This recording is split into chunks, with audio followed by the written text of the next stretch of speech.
Hello, hello. How's everybody doing today? Hope everyone is doing well. I know I've been gone for like 2 weeks. Shame. So how's everyone doing? Hope everyone had a wonderful holiday, I hope. And if you didn't, well, I hope it gets better for you.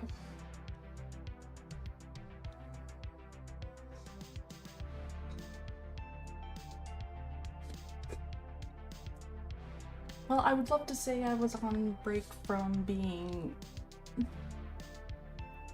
just not feeling up to it.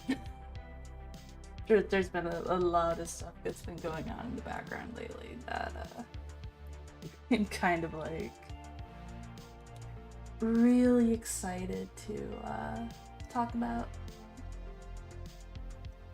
So much because I know I briefly mentioned it in the Discord, and I briefly mentioned it over on YouTube the other day, but we are having a charity stream in a couple weeks for the Wounded Warrior Project, which I'm really looking forward to doing that. Which it is going to be a lot. And I'm not just talking in the like watching videos, playing games kind of stuff. Like, where's my image here? I had an image. There's at least one scuffed moment here. It's never smooth. Just by how much I want, just by how much I wish things would be smooth.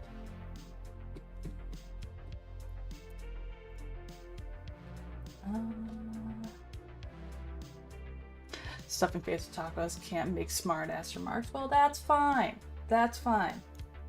So, assuming I can get this on the right screen. Hey, welcome on in SCV. Hope you're doing well.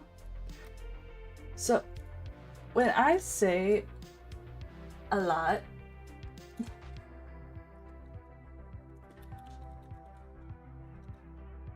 this is kind of more what I'm, I really should pay attention to where this is saved to.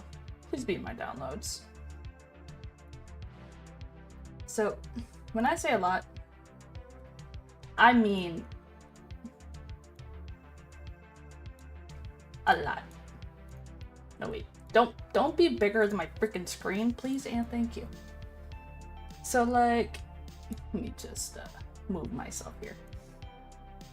Like, we're gonna have marbles that day. We're gonna be playing party animals. We're gonna have a whole Pokemon tier list. We're gonna be playing Buckshot. We're gonna be playing Phasmo. We're gonna be playing Uno, Live Bar, and I think me and Zaddy were talking about possibly also doing Terraria. Possibly. And there's going to be at least probably at least 7 guest appearances. So, really excited. And of course, we will have more like incentives and goals and all that good stuff, but that is for more details on the 9th once all that is entirely sorted out. This is not a normal stream without scuff. No kidding. So, all that is for the 16th. 3 p.m. till 3 p.m., 24 hours. No, I am not sleeping. We are going a full 24 hours minimum.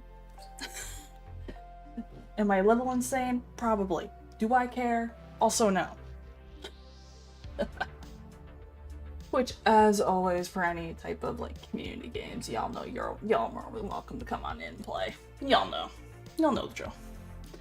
I still do need people for Uno, so just give me a time and we can see. Because I'm looking kind of empty in some time slots, so definitely doable. So we also have our first month, or not, I guess it's going to be like our 7th at this point, community movie night tomorrow, with the Nightmare Before Christmas at 8:15 Eastern. Ish. Always ish, never confirmed. Yeah, we supporting the Wounded Warrior Project, which also, shout out to Busy Beth for making this graphic for me. I didn't even ask her to. She's an amazing person. I wasn't expecting it. She's just like, here you go. Is this okay? So, where's my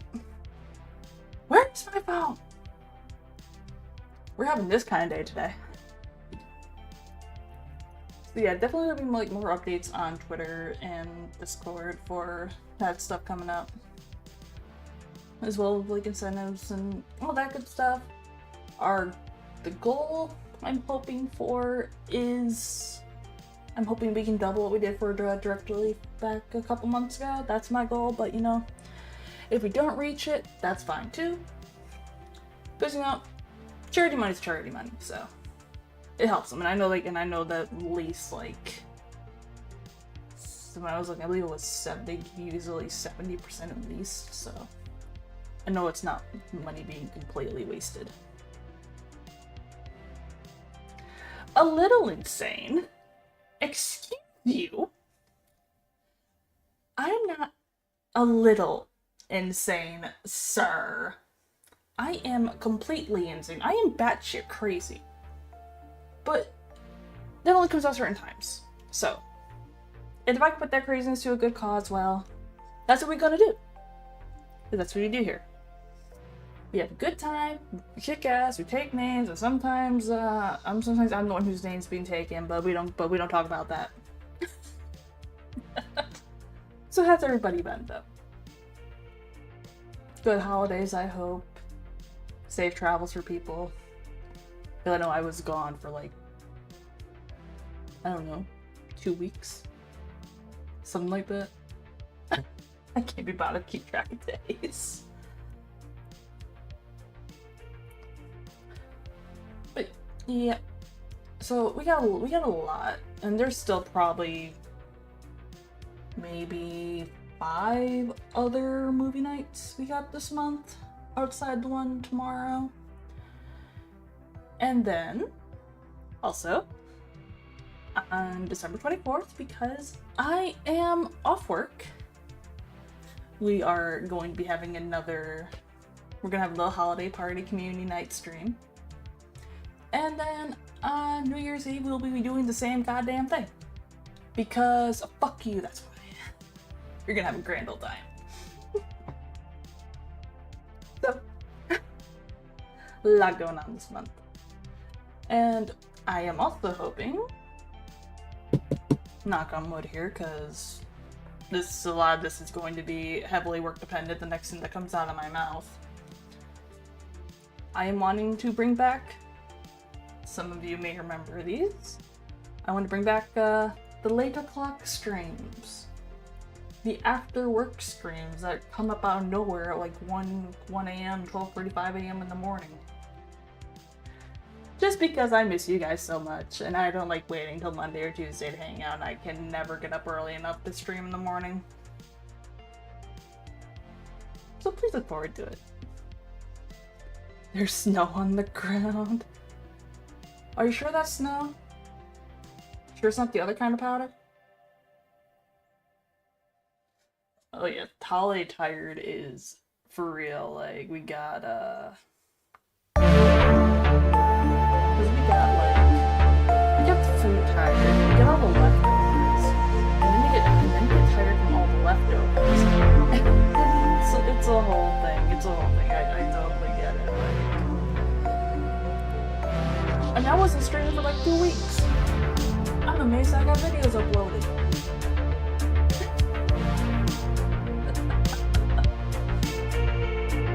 Did I hit the live on YouTube? I think I did hit the live on YouTube. Which, by the way, I need to message you later so we can see what we're doing for the 16th. Because I have an idea, but I want to remind you first.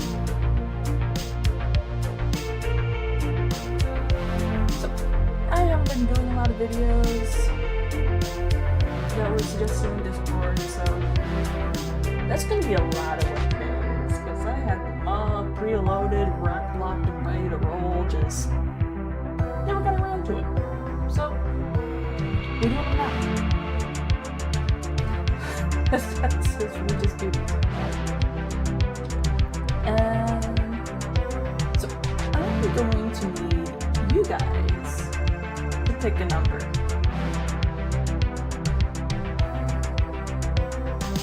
1 through 8. When's Marvel vs. Capcom? Marvel vs. Capcom will be, it realistically would be a downtime between segments for that. Is more likely what it's going to be. Because the only things I can say unconfirmed right now is we'll be playing Party Animals, and then around midnight my time, we will be playing Phasmo. Everything else is going for it. I'm just a little out of my bed. My bad. I must have bumped something. I may have bumped my mixer. Which finally came in the mail after, being lost in transit for like 5 weeks.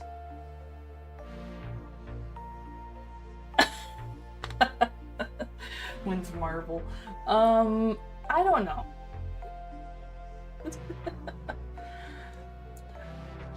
Is the music better? Please tell me it's better.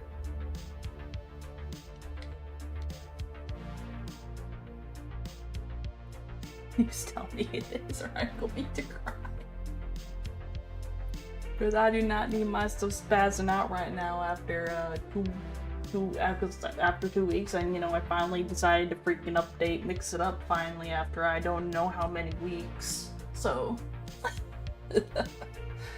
it's been a little chaotic. No. Thank you.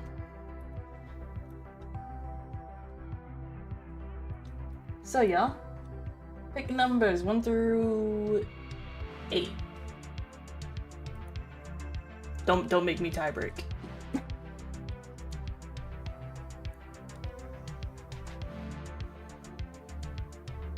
Number 1 through 8.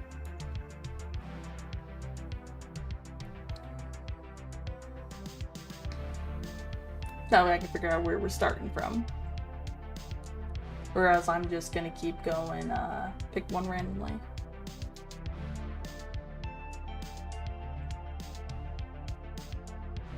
The only other thing I will also mention for the right now playing World of Warcraft Ascension free classless server, good stuff. I know that yes. Okay. So helpful. But I will also mention throughout the I'll pick a video here that during the 24-hour segment that we will be having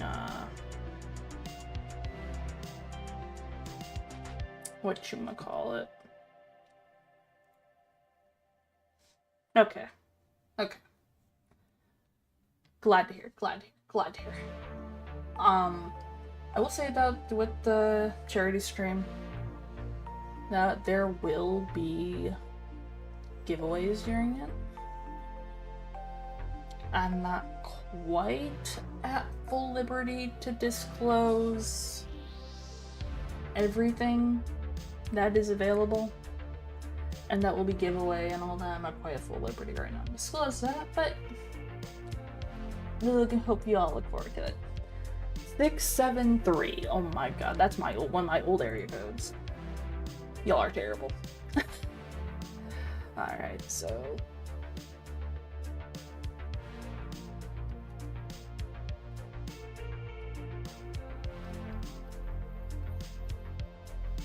No. Alright. So that's a total. Yeah, we'll do this one then. Since that will be 17. Where is my magic? Where is this button? I still need to get. One of these days, I'm going to invest in a Stream Deck. One of these days. I don't know when, but I will. Just don't know when exactly yet. No. There we go. And I did find out from our lovely community from YouTube earlier that they wouldn't mind seeing chat. So we got the chat overlay working, which holy shit, updating, mix it up so it was up to date. Actually, made the chat overlay work. Imagine keeping things up to date. Shocker. So today we have Everybody Wants to Waste Your Time. Which, genuinely, I love the name of this video right off the bat. Like, how could I not? Yeah, so we also got a lovely Netflix Presents here. Love to see it. So Everybody Wants to Waste Your Time by, Drew Gooden. We're just gonna... Spotify, why are you open? Okay. Good. Everything looks good. I'm on the right screen. Nope. I couldn't believe what I was seeing. Okay. Holy. That is loud for me. Holy shit.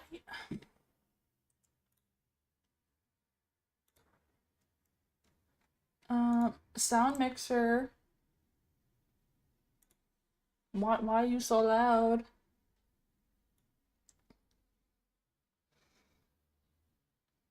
After my ears be blasted off like that.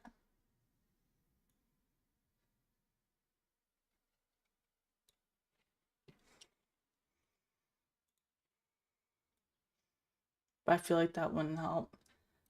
Well, I've come to realize that if I ask for a number, that realistically all of you guys are going to pick a different number, so I'm better off just totaling the entire number and then going off of that instead. Because I know y'all will always pick something different than the other. Which, you know what, that's fine. I'm okay with it. I walked into the room and I said, this cannot be happening right now. This is not the kind of thing that normally happens in this town.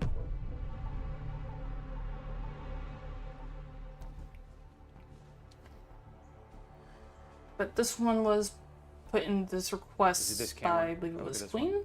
Why don't they just edit that part out? Can you No. tell us your name? My name is John, and what is your connection to Crazy Legs? Who? The serial killer? I don't know who that is. You What? don't? No. Is this for TV? This kind of reminds me of my brain sometimes. That's just my brain right there. Just alright, just like that.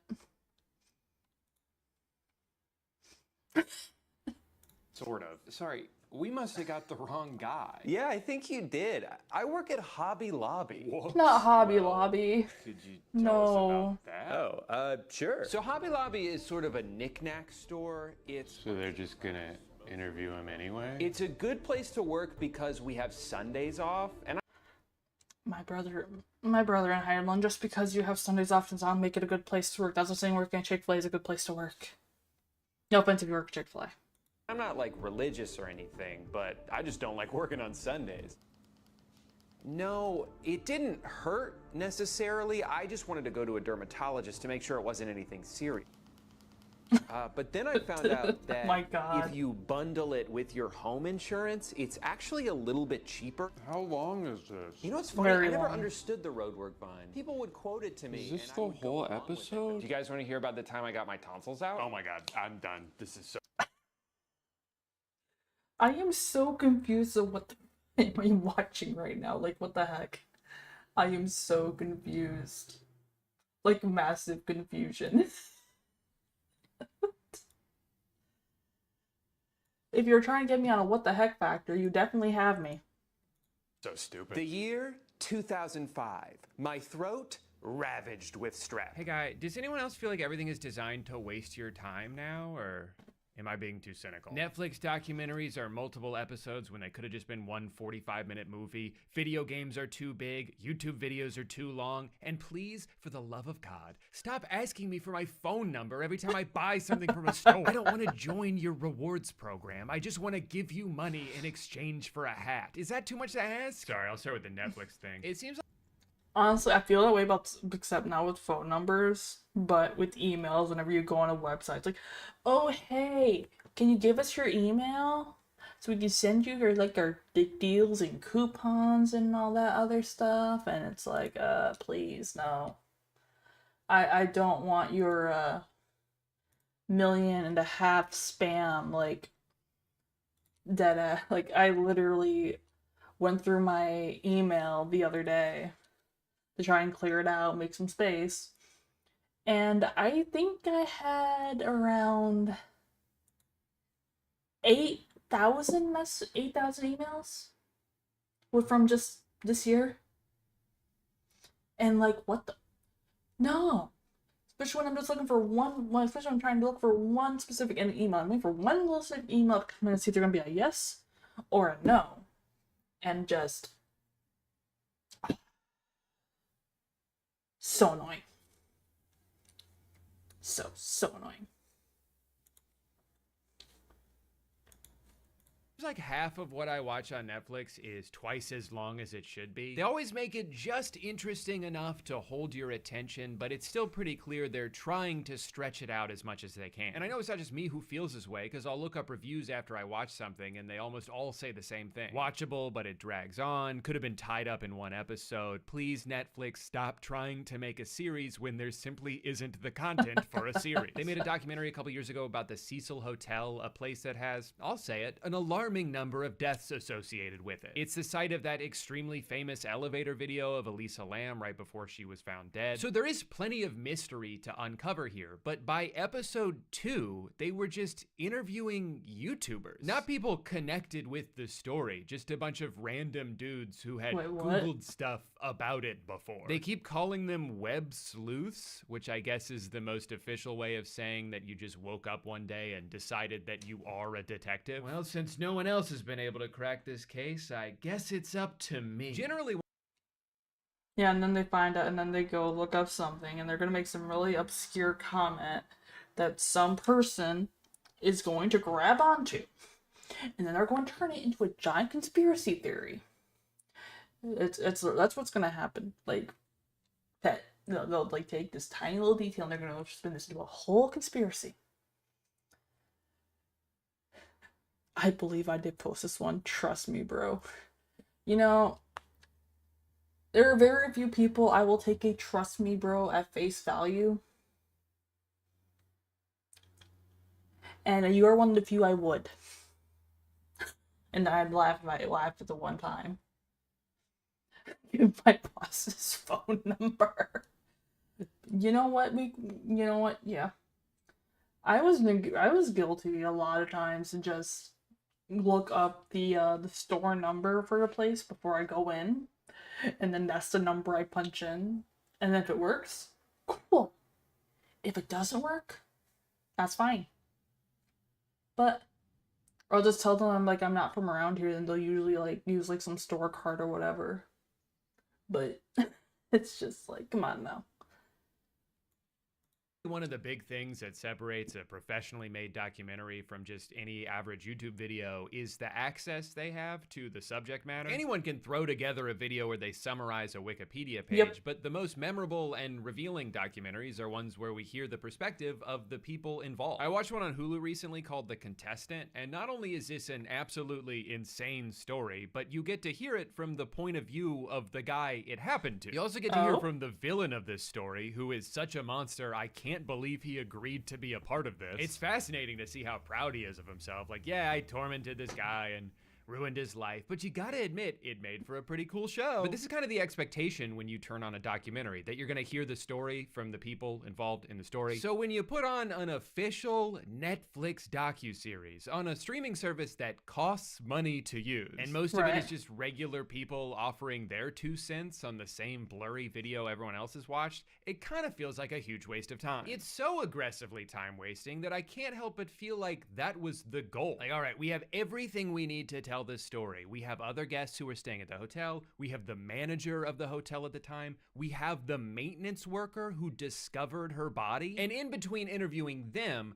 we're also going to hear from someone whose only credential is having internet access. You gotta be kidding me. Is this what we've devolved down to? Is just anyone with internet access can get in on a documentary? Is that what the level we fall into? Because that hurts me just to hear that. I am a co-founder of the Elisa Lam discussion group on Facebook. No, he wasn't there when it happened, but he has listened to a lot of podcasts about this, so we should probably hear him out. More recently, they made a docuseries about Ashley Madison, a website whose mere existence is fascinating, let alone all the fallout from their massive data leak that exposed a bunch of celebrities and politicians. There is absolutely a story worth telling here, and some of it was very interesting. But again, pointless interviews, backstory that's unnecessarily detailed. There's such a clear amount of filler put into these documentaries. It felt like half the runtime of the last 2 episodes was just trying to make us feel bad for this YouTube vlogging couple, which, I'm sorry, was never going to happen. In fact, I would say the best thing to come out of this was that it forced them to take a short break from exploiting their children's medical issues for AdSense revenue because they were too busy making Not necessarily the ones about with the medical bills, even though I still take an issue with it. I absolutely have a very deep hatred for anyone who uses like their small children, or even like younger children for content. I mean, even like the older ones too, but like anyone who basically does that to somebody who can't really make that claim or like give that their consent for that, like, I hate that. I hate that so much. Like, that is so fucked. Like, I know if my parents tried to do something like that, I would have been pissed. I mean, I don't even show up on camera half the time. Like, actually, I even show up on camera 99% of the time. Who am I kidding? Unless, like, you're from, I don't know, 2021-ish? I think is where the first video of this channel was ever uploaded. But I think that's private right now, so I don't think you can reach it. But yeah, once upon a time I showed my face. Not anymore. I like my little anonymity here. 17 videos about how they were going to be on Netflix. Now, I would guess, like with a lot of their scripted content, the shadowy Netflix overlords are more responsible for a lot of these decisions than the talented people who work on these. I don't think almost every single documentary is 3 60-minute episodes because that's always how much story there is to tell. I think that's the mandated runtime that their bosses give to them. So even when they end up with footage that doesn't add anything to the show, they kind of just have to leave it in anyway to pad the length. There's a series I did a couple years ago with Kristen Bell called The Woman in the House Across the Street from the Girl in the Window. As you could probably guess from why is your title so long?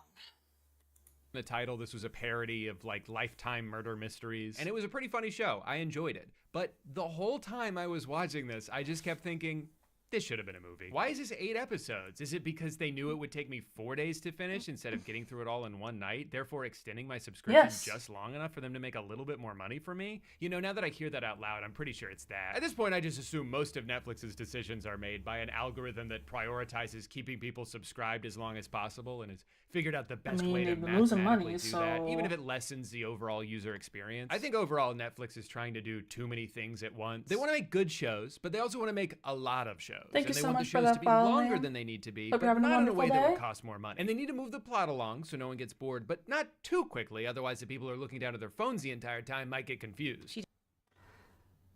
I honestly, this is why I cannot stand watching documentaries half the time, despite how much I love watching them.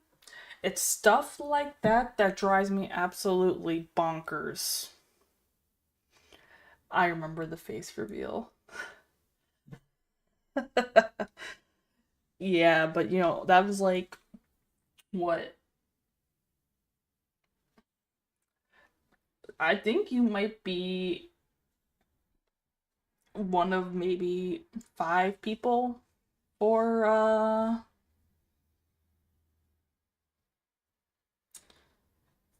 who was there for the face reveal, or that was a part of the channel and the community at that time. Like, it was long ago. Like the most recent face reveal I think I did was about a year ago, and that was before the large growth spurt that happened over on YouTube.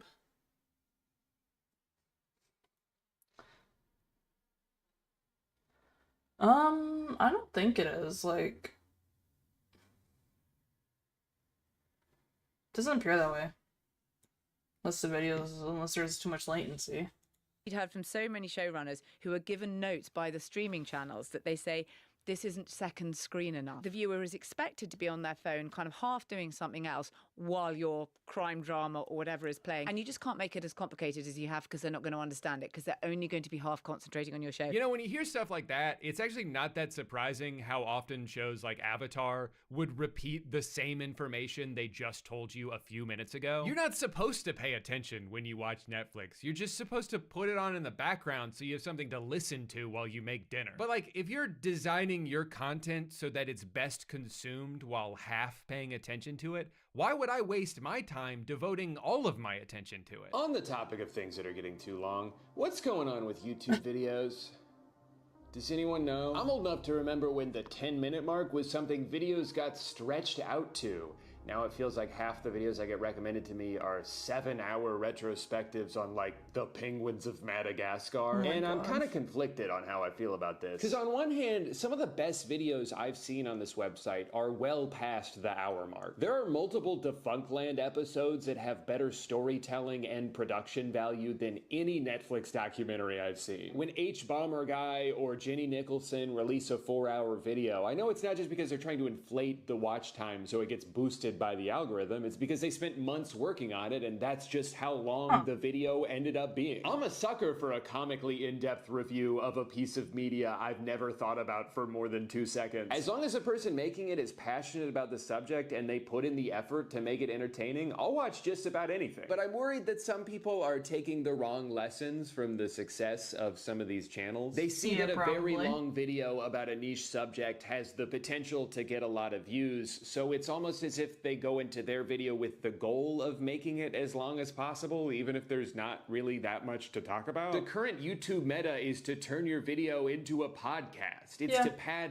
the absolute shit out of the runtime because that's what the algorithm likes. And to be clear, I don't really blame these people for doing this, especially smaller channels who are just trying to make their videos stand out before they drown in the bottomless ocean of content. But it's just frustrating from the audience perspective that the system is rewarding unedited yapping. If I just vomit out every word that remotely pertains to the topic at hand with no thought into brevity, no consideration of the viewer's time, it's actually more likely that YouTube will push my video out to those people whose time I'm not valuing. The algorithm is teaching me that I shouldn't cut things out of my video if they feel superfluous or unnecessary or repetitive or like I'm just saying the same thing over and over again but in slightly different ways. They'd prefer if I stretched out every video as long as I could, but if that's all I'm doing, what message am I sending to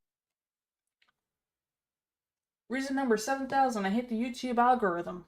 to the audience I'm trying to cultivate. That their time is just something for me to leverage so I can get more views, that's a little shitty. But the worst thing is when they start doing an ad read at the beginning of a video that, quite frankly, I'm not even sure I'm interested in yet. You haven't even hooked me, and you're already trying to sell me a water bottle that smells bad? Brother, if I wanted to be advertised to, I would fly to New York City and spin around in Times Square. I didn't click on this video to learn about the deodorant that changed your life. I clicked on this video to hear a grown man rant about the Fairly Odd Parents for 3 hours. So in that way, this is kind of my fault. I don't know what I was expecting. Deadass. I would totally watch a 3-hour rant about the Fairly Odd Parents. 10 out of 10, I would watch one. Also, no. I'm sorry. You don't have to do this. I literally do. I signed a contract. This portion of the video is sponsored by SoFi, the ultimate finance app Hey, helping welcome you on bank, in, borrow, Zach. and Hope you're invest. doing I well have today. one goal in life. To be the first person in human history I'm just to gonna have just add this little thing $100 play all here at so I can have once. my An amount cocoa long today. considered to be unreachable, and yet I will reach it. Yeah, Minnow, I And even though think I'm it's only just about your 3% side of the that's way having there, some I'm not delay. giving up. Because with SoFi's high yield checking and savings account, I can earn up to 4.5% APY on my savings with direct deposit, which is 10 times the national average savings rate. High yield savings accounts are a great way to make your money work harder for you so you don't have to work harder for your money. Your typical savings account with direct deposit at your local I have my bank earns you cocoa. just 0.46% interest, and that's not enough for me. I have a world record to break. But with the SoFi High Yield Savings Account with direct deposit, in just 5 weeks, the money in my savings account is earning more I forgot than it to would put in an marshmallows in my entire year in a cocoa. big bank savings account. With SoFi checking and savings, you also get paid up to 2 days early. I have never been pay so no account disappointed in fees, myself and you can cash in on up in to a while. $300 when you sign up with direct deposit. But here's the best part. SoFi and I are teaming up to give away $10,000. Like, I bought a whole thing, So I guess giant I'll be the container of second cocoa person mix to have and a $100. bag of All you have to do to enter marshmallows is sign up for a and SoFi whipped checking and cream. savings account right So I now have my using my cocoa, link, and that's it. and I Click forgot the both of the description or latter. Scan the QR code on the screen to enter for a chance to I'm win. so But just make disappointed sure in you're myself using right my now. link because it's the only way to enter. Thank you to SoFi for sponsoring today's video. Now, based on everything I just described, you might be thinking, okay, so you want every video to be as concise as That's who I got. What I hate the most about these videos is mostly drama from other people that that person has no part in. Yeah, I mean it can be a bit of a sugar rush, but I only put in like a little bit because I don't really like super sweet things anyway. So possible. You mean like Mr. Beast? No. That's not what I'm saying. That is on the entire other end of the spectrum. There are videos that go on so long that large portions of them become nothing more than background noise. And then there's the most hyperactive, fever dream editing, non-stop cacophony of colors and sounds meant to Oh God, this hurts my overstimulate the eyes to 8-year-old watch. boys watching on their iPad. And then there's a lot of space in between. But I guess because of all that space, it's weird to me how many videos end up on either extreme. It'll either be like, I just trapped my friend in an elevator for 72 hours without any food or water, but none of that even mattered because they ran out of air and suffocated before they even got hungry. Or that escalated quickly. it'll be like, but before I can talk about season 2 of How I Met Your Mother, we need to go back to the beginning. The first camera was invented Oh my in God. I'm just asking that we meet somewhere in the middle, that's all. Also, to be clear, Mr. Beast and all of the channels copying him have never made their videos that way because they value people's time. They're just trying to keep their retention rate as high as possible. It's just a different metric they're prioritizing. If Jimmy cared about his audience at all, he wouldn't sign off on doing this unbelievably deceptive bullshit where during mid-roll ads, they put this progress bar on the bottom that starts off really fucking fast. It makes it seem like, oh, this will be done in a few seconds. I don't need to skip And then this. slows And then once down. people have done the math in their head and decided they're just going to see it through to the end, the progress bar mysteriously slows down. Like, a lot. And suddenly that last 20% is starting to feel like an eternity. I thought we were almost done, and now I'm not even sure we're halfway through. This shit really pisses me off, because this is a very deliberate choice. This is not an accident. You have to go out of your way to keyframe it like this with the intention of deceiving your viewers. It's such an openly manipulative thing to do to your audience, and is very telling of the way you view them. That you're willing to lie to their face if it means a number on an analytics screen might get a little bit Oh bigger. my To you, God. they're not real people, they're just data points that can be orchestrated in whatever direction you want them to. And that sucks. And if you agree with me, please sign up for my Patreon. Right now, I'm trying to buy a bunch of Teslas so I can see how many you can stack on top of each other before they explode. I have a lot of respect for creators that make algorithmically counterintuitive decisions because they don't want to waste their viewers' time. I think Internet Shaquille is hands down the best cooking channel on YouTube. He's knowledgeable, he's funny, and he always just gets right to the point. There's a promise of information in the title, and he doesn't try to withhold it from you just because he could theoretically put more mid-rolls in by meandering for a bit. For a long time, Tom Scott was kind of the science version of this. Nerdwriter is like the film version of this. In a world where most video essays end up being somehow longer than the piece of media they're about, Nerdwriter's still barely hitting that 7-minute mark. It's just, here's this thing I noticed in a movie, here's some insight about it, and that's all I got for you, brother. But I think it's also worth noting. I absolutely respect the heck out of that. About keeping it short, concise, to the point. I appreciate the hell out of those kind of videos and creators that do that. That these channels are successful. They're not doing the thing you're supposed to be doing, but it works for them. And I just want to use that as a testament to making things the way you want to make them, or making the type of video you wish there was more of. Sometimes going against the grain actually is the best way to make yourself stand out. Like, don't just throw together a bunch of crappy videos about whatever drama is trending. Make a retrospective about some niche hobby you had as a kid. This shit is way more interesting. Remember, this website is called YouTube, not Do the Thing That You Think Will Become Popular Tube. That would be a really stupid URL. Now, I'll admit it's not totally fair to get mad at other people for wasting my time when really no one wastes more of it than I do. There was a day last week where the screen time on my phone was 106 hours. And I slept in that day. There's so many things I want to do in my life before I'm gone, so many people I want to spend time with, so many places I want to go, but I can't stop scrolling. I don't want to, but it's as if it's been scientifically engineered to be the easiest thing to. Did you mean the entire science between social media? That they all have that like instant gratification for whenever you're scrolling down, or you just want to keep scrolling and scrolling and scrolling. Then next thing you know, it's been about 3 hours. Yes. Do. Adam and Eve were caught on camera. Can you guess who's holding the camera? Keep scrolling if you choose the devil. Oh my There's this God. weird feeling I get whenever I go on TikTok or Instagram Reels or Threads, just kidding, where I'm simultaneously aware of what it's doing to my brain, but I do nothing to try and intervene. I just sit there and let it destroy me because I have to see that next video. What if it's so funny, but I exit out of the app before I ever get a chance to watch it? I'd cry. No. I'd kill myself. And it's almost as if that feeling is intentional. They've made it so the distance between you and a chance at dopamine is just one small swipe away. I'd almost say it's malicious, but I know that's not true because a billion-dollar company would never do that. No. Billionaires care about your well-being. That's how they made so much money in the first place. Twitter, Instagram, Facebook, they would never intentionally show us things to make us upset because studies show that people spend more time on a platform if they're seeing something that makes them angry. They wouldn't do that.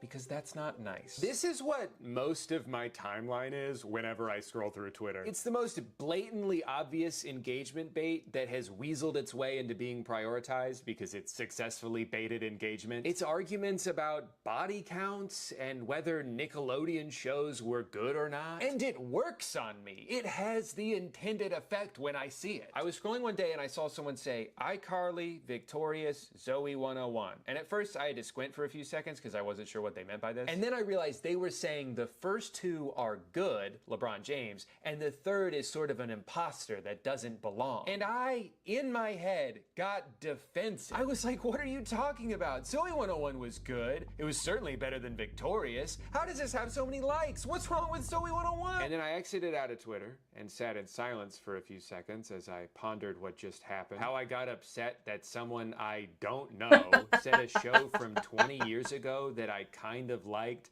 isn't as good as a different show that I barely watch? Why is this how I'm spending my time? In this moment, I could have been doing anything else, and yet I chose to introduce this argument into my head? That can't be good long term, right? Like, we can all agree that's probably not great for my brain. If you're like me and you've been struggling with the endless scroll, I do have a recommendation. I found this by accident while I was doing a video a couple years ago about dopamine fast. It's called Screen Zen, and it's free. I have it set up so it only gives me a few minutes at a time on each of the most poisonous apps that I hate but am addicted to. So you can still pop in for a sec and get the feeling of being up to date, but then it'll grab you by the shoulders and yank you out before you get too sucked into it. You still get a little bit sucked, but not all the way. But of course, I saved the most important in last.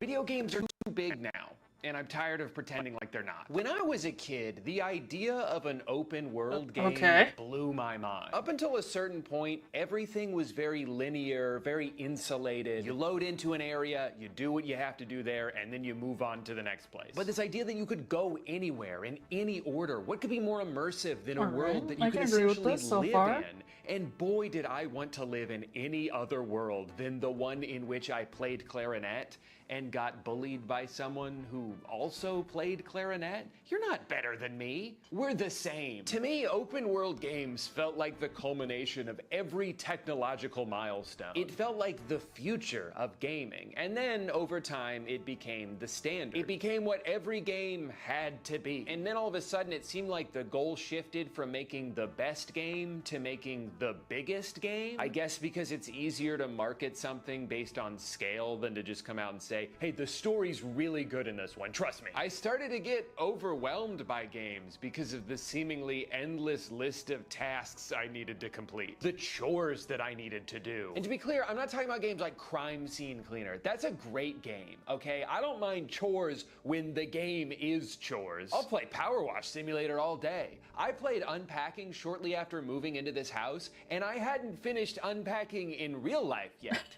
My wife was not happy about that. What I'm specifically referring to is when games feel artificially padded with repetitive side quests. When there's like 7 different activities to do, but you just end up doing each of them 100 times. And as someone who goes into games with a completionist mindset, this is the quickest way to make me give up. Because I'll try to collect every item and go into every corner for like 20% of the story until one day I just stop opening the game altogether, relieved by the massive weight now off my shoulders. I think there's a big reason why Elden Ring had such a big impact on me and so many other people. Yes, you're in this.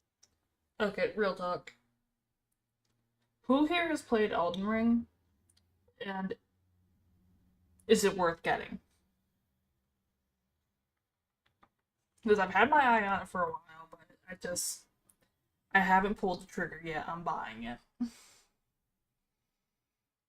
Oblivion, I've never played Oblivion either. So I won't mind hearing how that is either. Staggeringly large open world littered with places to go and things to kill, but it's not in the form of just a bunch of exclamation points on your mini-map. Almost everything you do in this game is motivated by, oh, that looks cool, I want to go over there. It's a feeling you should have while playing an open world game. It's that sense of wonder that has mostly been lost by all these cookie-cutter taskathons. Also, the more bloated a game is with content, the more narrative dissonance there ends up being, which of course only matters as much as you let it, but it's still really funny sometimes when the main questline of a game is trying to instill this sense of urgency, but at any given moment you can just go fuck around for 15 straight hours. We've only got until midnight tonight to rescue my uncle, or they're gonna execute him. Okay. Hey, do you think there's anything cool in this cave over here? A compromise that works great for my brain is a semi-open world, like the 2 most recent God of War games. I like when there's enough optional. You know what? I feel a little called. I kind of feel bad because I don't know how many people here played Final Fantasy 14, but I do remember during that entire chaos in Endwalker and around Vanaspati, and I'm just like, looks around, looks at the world going to shit. You know what? I'm gonna go treasure hunting. And I went into Treasure Maps for hours. And did anything but the main story. It's like, yeah, that sucks. But that's okay. That sucks. I'll get to it eventually. I did not want to go back and do the story after that. side exploration that it still scratches that itch for me without it ever feeling like I'm missing out on this overwhelming amount of content by 600 just wanting to Elden Ring, streamline the goddamn. story for a bit. I think it's okay for a game to be modest in scope. Just because the technology exists to procedurally generate 1,000 different planets doesn't mean we have to do that. Sometimes I wonder if the technical limitations from previous generations actually made games better. I mean, it certainly made them more contained. It made them more approachable. I love going back and playing older games that only take a few hours to finish. I want to be able to complete things. I want to have a full experience in a reasonable amount of time. I'm tired of not getting any closure from games because they make it so tedious and long-winded to get to that point. No, And that's we don't get assuming the those. game even works when you first buy it, which chances are it won't. It's become so normalized for games to be unfinished and littered with bugs on release that it's actually Cyberpunk. surprising when a game comes out and works the way it's supposed to. A lot of even really good games aren't worth buying for like 2 full years. Cyberpunk, fantastic game.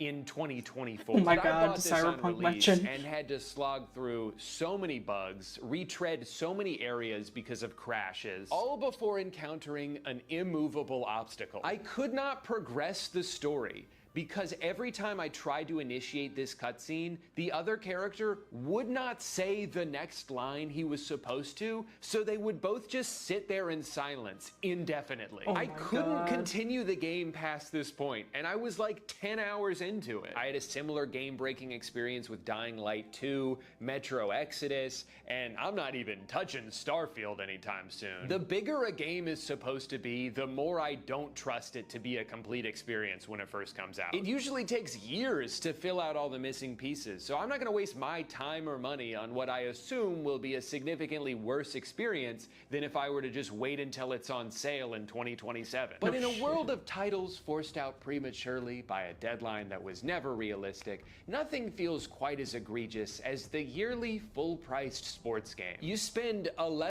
I was wondering if they're going to bring up the annual Madden, NBA, NHL sports games that are basically the same thing as the year before, just rehashed with some different graphics and maybe some different team players. And it's still $60 whopping and we're whatever the price is for a full price game nowadays. I haven't bought a game at full price in so long, I don't even actually remember how much they cost now. Probably way too much.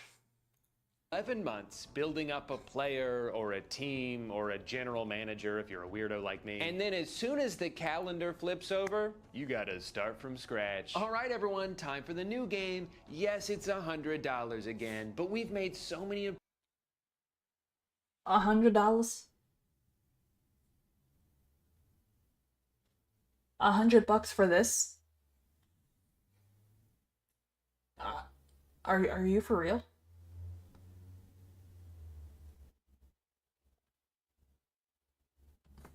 That's so much. Why? That's so freaking much. I don't know. I couldn't justify spending $100 on a sports game. I mean, it's because I don't really care for sports, but which, I mean, if you want to do that, that's fine. But that's just, I couldn't do it. improvements. The number on the box is different. And where's your credit card? NBA 2K has one of the most aggressive microtransaction systems I've ever seen in a video game. But they're not just dedicated to milking every single dollar out of your bank account. They've also made it their personal mission to waste as much of your time as humanly possible. A few years ago, they added something revolutionary. They turned the park into the city. Now, functionally, at its core, the city is just a menu. Every physical location that you have to trek to could have just been text on a screen and it would have been way more efficient to navigate. But that wouldn't be innovative. Innovation is when you have to jog a mile just to have Gatorade before your next game. Innovation is when you create something tedious so you can sell the solution to it. Man, aren't you guys tired of having to navigate this big stupid city we made? Then buy a bike.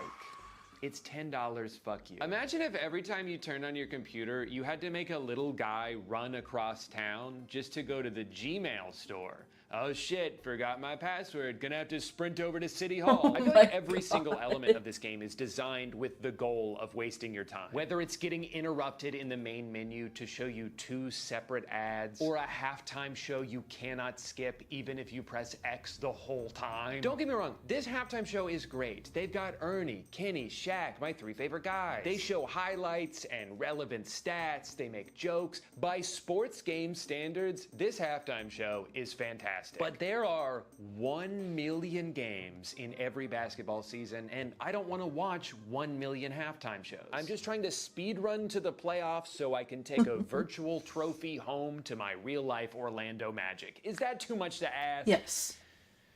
Yes, it 58 is. seconds, by the way. But whatever, those are just minor inconveniences. The really egregious wastes of time are in the My Career mode. Now, the thing is, when you start his career, this guy fucking sucks at basketball, which is a problem because that's the thing he's trying to do. He's slow as hell. He can't shoot to save his life. He has 1 shirt and it's brown. And in order to fix these things, you need to obtain virtual currency. Now, there's 2 ways you can do this. Option 1, grind. Spend dozens of hours playing dozens of games, scraping together pennies so you can get 1% faster, 1% stronger, 1% better at handling ball. But it's never enough. This process is miserable. You're useless out there. You don't belong in the NBA. You would be better off in any other line of work. And this is exactly by design. This is how the game wants you to feel. They want you to hate this part because they know the more frustrating of an experience you have, the more likely you are to just skip to option 2, spend $40 more. Come on, just do it. You don't have time for this. It's Don't you only wanna get to the fun $50. part? It's Just start only doing the math in your head and $100 and so on rationalize it and as a so on and no-brainer. so Yeah, on. $40 is a lot of money, but it's not nearly as much money as I could earn in the 40 hours it's saving me. You feel like a genius. You feel like you outsmarted the system. Oh my and then God. you realize this is the system. I did the exact thing they Yeah, wanted me to played. do. And it wouldn't even be that bad if the game itself didn't already cost $70. But now you're out over $100, maybe $150 if you pre-ordered it. Also, the professional athlete you created doesn't play like he's never touched a basketball in his life before. And I've got Oh, all the same. natural ability in the world thanks to my genetics. And then you get to do it all again next year. This whole system of paying to skip a grind that has been intentionally designed to be insufferable has become way too common. Developers are purposely holding our time hostage, knowing we'll probably spend a few bucks to get some of it back. I feel like that's almost the entire business model of MMOs. It's one of the reasons I stopped playing RuneScape after our lifelong on-off relationship. I kept having to fight the urge to spend a few bucks on gold because the alternative was earning it in the game, but then I'd have to play the game. And I don't want Imagine. to do that. I just want to play the end of the game. How long does it take to get there? Oh. That's Well, I guess That's this a is where lie. I live now. In conclusion, life is short and your time is precious. It's your most valuable resource and you should treat it that way because unfortunately no amount of it is guaranteed. And I just hate seeing how much it's become commodified, how companies have figured out ways to steal as much of it as they can from us. You can't even pause a fucking movie anymore without having your attention demanded. I know you're just getting up to pee, but if you could please scan this QR No. code, we got a lot of interesting information about Lysol wipes. The way our attention gets pulled in every direction at all times also makes me feel like I should be multitasking always or I'll fall behind. I always feel like I'm missing out on something. There's so many movies I want to watch and games I want to play and there's not enough hours in the day Never to is. do it all. So when I do give myself free time, I try to be overly efficient with it. I can't just play a video game. I should be catching up on podcasts. Loading screen, perfect. That gives Hey, me welcome exactly back, 9 Vixen. I seconds hope to you're scroll doing through well. TikTok. I hate to be bored. I'd hate to have to listen to the thoughts that are already in my brain. I need to be absorbing new information constantly or I'll die. I've been trying more and more lately to not let the feeling that there's something better I could be doing prevent me from enjoying the time that I have. Sometimes it's nice to go for a walk without bringing my AirPods. There's still plenty of stuff to listen to. Birds, cars, 1 billion cicadas making the world's loudest Your racist sound. I don't need to neighbors. min-max content consumption. In fact, I probably shouldn't be doing that. I don't think prioritizing constant small hits of dopamine, hoping it all adds up to something meaningful is the secret to being happy. The secret to being happy is gambling. Nobody's ever had a bad time in the casino. This is free. So how do you make money? Advertisers that cover This is an ad. Oh my always God. Whatever you're watching, we're able to monetize using the bottom of the page. So check this out. So there's a That's Pizza Hut insane. ad right there. We literally are now on pizzahut.com, and we can order a pizza. Oh my God. That is wild. That is so freaking wild. Pizza Hut ad. Good video though, like holy. That was good. That was good. Solid recommendation, Queen. Too many people don't want to play God Raider tutorial and it's completely defeating the purpose of the game. I mean, I have moments like that too, but I still won't like. So it's like when he mentioned gambling and no one's had a bad time at a casino. I can't remember about to admit this, but so you will never, and I mean never, catch me playing anything like Genshin, Zenless Zone Zero, Honkai Star Rail, Honkai Impact 3rd. Like, you will never catch me playing any of those games. Not on stream. You won't find them on my phone. I won't touch them. Because unfortunately, I spent a little too much time working in an arcade. I understand how the pretty colors and sounds and all that works on your brain. And despite knowing this, or before knowing all that, I spent too much money on a different game, went bankrupt, and I will not touch another one of those gacha games again in my life. Whether it be on PC, mobile, I don't care how generous the system is. You're not getting a penny of my money. Ain't gonna happen. No. Besides, you see the price of shit nowadays? Everything's too fucking expensive. Walking with some friends, I had a guy and the other two people. I was like, they were okay. Oh my God.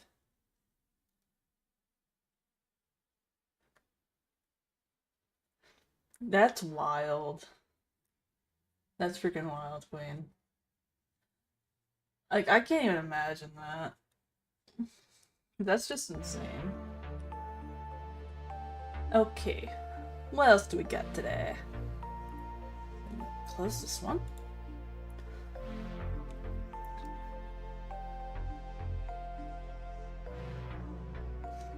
Okay, so what do we got?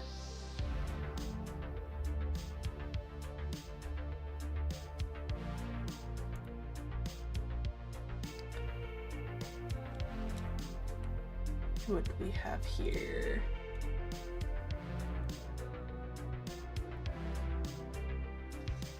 Oh, speaking of also of videos that like to waste people's time and stuff, there's this channel that constantly shows up on my recommendations when I load up YouTube, and this guy has uploaded the same video like 5 different times. Like, what are you doing? And I mean, it is literally the same video in the same channel. I'm just like, what are you? I don't understand the point you're trying to make here. Like, I don't even understand why you'd upload the same video multiple times, especially if it's already public. I don't get it. I don't understand it. Kinda wanna play Oblivion. Well, I've never played Oblivion, so everything's out of place now. Just grab this. this back over here. This here. Yeah, I can go there for now. That's fine. But, let me just catch up here on chat. Because I know I missed a little bit when I was with the video.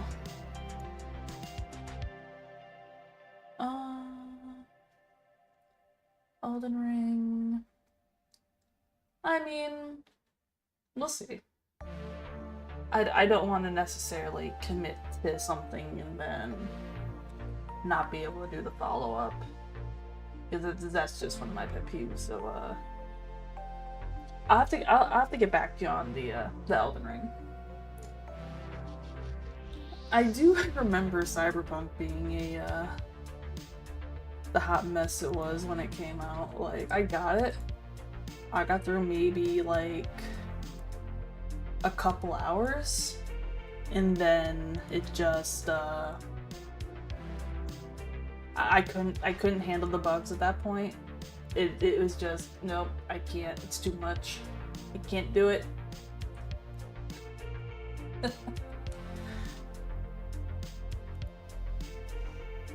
Okay. Alright, now we're gonna go through some Planet of the Apes, I think.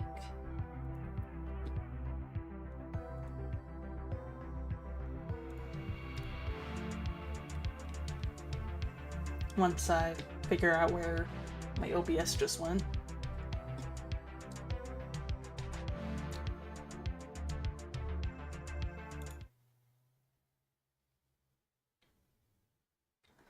Note to self, get a giant sticky note with all my hotkeys for OBS. Okay, so this one is Extinct Zoo. This was the real Planet of the Apes. I'm not going to close my window here actually real quick before I get too far into this. Because I'm going to turn to an Xbox, I'm not going to be annoyed and upset. It's already cold here without the extra window making it cold. And it's supposed to snow next week, and I don't want more snow because that would just be miserable. Although, with that said,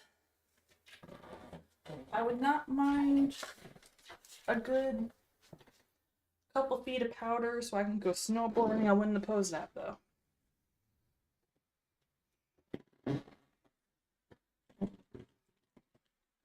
It seems to never be enough power for it to have a good time snowboarding. Unfortunately.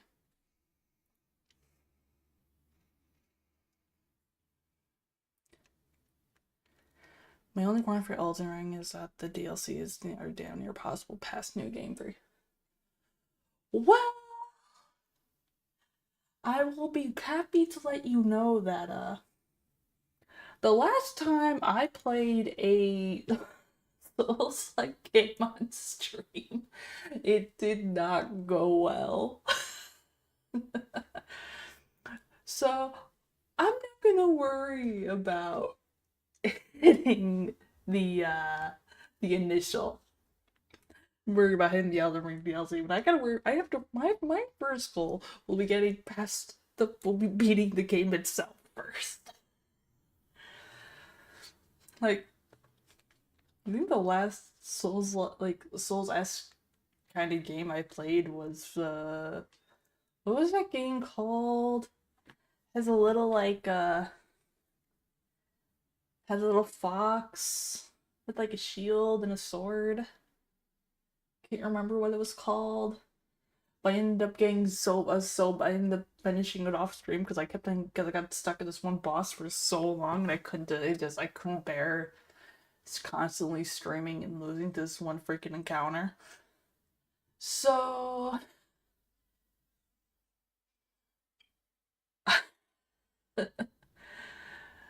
but yeah, if I somehow play Elden Ring and then become an Elden Lord, I'm telling you now, the world is ending because that should not be happening at all in any capacity.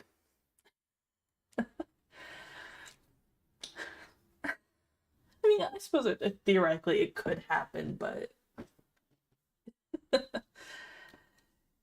Tunic. Thank you. I could not remember the name of the game. It was so adorable. I love its soundtrack, but I had to finish it off stream. They started DLC on New Game Forum. The last boss of the DLC can three hit kill me. Sir, that's what we call get good. Alright. We're playing the Apes time. Let's do this. The world today is in some ways a planet of the apes, as we, modern humans, are the most populous megafauna and are also the most widely distributed, with populations being found in nearly every biome and on all continents. And seeing that we do belong to the Hominoidea superfamily, we are technically apes. However, if you've seen the movie, Planet of the Apes, you'll know that we're not really considered part of the equation in the film, with the ape part of the title pretty much only referring to non-human apes. I will say disclaimer, I have not seen Planet of the Apes, so if there's any references to that, they're going to go over my head. I am doing wonderful today, an ordinary gamer. Hope you're doing well today. And when you focus on non-human apes, modern Earth suddenly becomes anything but the planet of the apes, since all hominoids minus humans are threatened closely by extinction. On top of this, their range is extremely restricted, with small groups only inhabiting certain parts of Africa and Asia, with a total population of well under 1 million. Alright. But it wasn't always like this, and once upon a time, apes were among the most successful mammals around, while also being the most dominant primates on Earth. This golden age of apes saw an unprecedented amount of species emerge, which were extremely diverse in both size and adaptations, helping to set the stage for a reign that would span across an entire epoch, specifically the Miocene. But before we hop into the real-life Planet of the Apes, let me take a second to speak about my favorite mythological creature, dragons. Oh. Specifically Dragon City, who is the sponsor of today's video. Dragon City is a little bit like How to Train Your Dragon, except on that Popeye spinach. There are over 1,000 different dragons that you can collect, hatch, or even evolve, some of which are based upon YouTubers. So if you ever wanted to raise a dragon version of your favorite YouTuber, now's your chance. Which unfortunately does not include us, but maybe in the future. Could be a thing. But of course, dragons aren't just some decoration for your city. These are fire-breathing, flying Look, if y'all convince me to play Elden Ring, I'm gonna come for all y'all. There will probably be some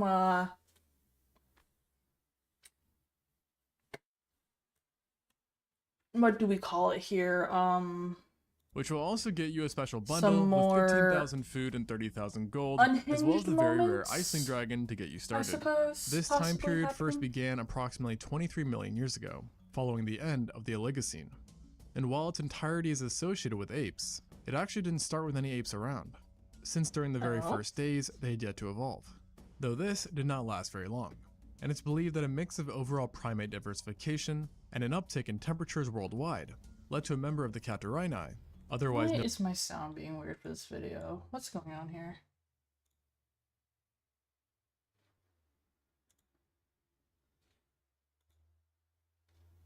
Will that fix it? An uptick in temperatures worldwide led to a member of the Catarrhinae, otherwise known as Old World monkeys, evolving into the very first ape. Stable volume, you suck. Why are you turned on? Because that was absolutely annoying to hear. Due to the imperfectness of fossilization, we're not 100% sure of who the first ape was, but some paleontologists point to the proconsul as being the likeliest candidate. This mammal is so far the oldest known primate that most accept as being an ape, with its fossils dating back to around 22 million years ago. This guy, unbeknownst to it, marked the beginning of what would become the Planet of the Apes. Yet it wasn't exactly as ape-like as you'd imagine, since it retained some monkey-like features, including a pronograde posture, meaning it had a horizontal body position where the trunk was held roughly parallel to the ground.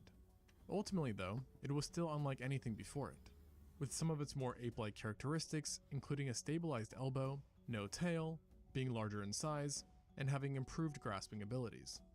The last two features were perhaps the most important part in its swift success, as its grasping capabilities let it better interact with its environment, while its size, which was akin to that of a bonobo, allowed it to intimidate smaller competition.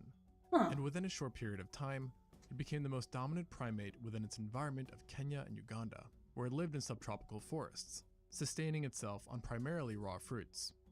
But the apes would not be confined to just these two countries for long, as within a few million years, they managed to further diversify and spread out, thanks to a widespread increase in subtropical forests, their preferred habitat. And soon enough, over 14 distinct genera emerged, who all greatly differed in size, with the smallest being the size of a capuchin monkey, while the largest, a newer species of proconsul, could get as big as relatively large male chimpanzees, who, as you may know, can be absolute units. But despite their varying sizes, one thing they all had in common was mobile hips, shoulders, wrists, ankles, hands, and feet, which made them extremely flexible. Additionally, they all had relatively similar diets that were mainly composed of herbivorous matter. However, each learned to specialize in their own niche, with some, like the Merodopithecus, having developed teeth made to explicitly shear leaves from trees, while others, like Dendropithecus, had dentition that reflected a more broad diet, consisting of leaves, fruits, and flowers. Undoubtedly, though, these guys enjoyed a rather pacifistic lifestyle, but some paleontologists speculate that early apes may have seldomly eaten meat as well.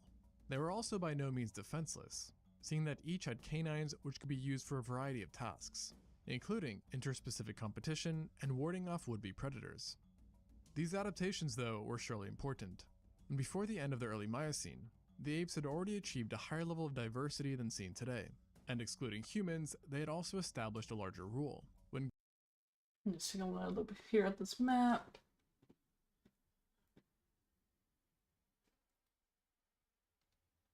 Alrighty.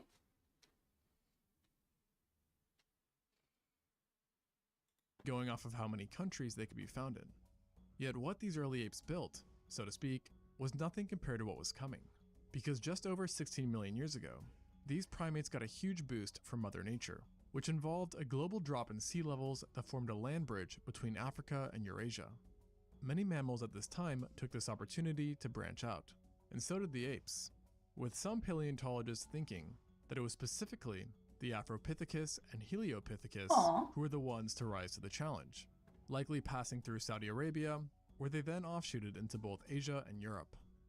Interestingly, many of the apes who didn't migrate ended up vanishing, but it wasn't necessarily their lack in taste of adventure that stopped them from leaving Africa, but rather it was something that they were missing that the Afropithecus and Heliopithecus both possessed. And this secret weapon could be found in their teeth, or rather, around their teeth, as dental remains belonging to these apes show the presence of very thick enamel coats, i.e. the same thing that forms a hard shell around your very own teeth, protecting them from damage.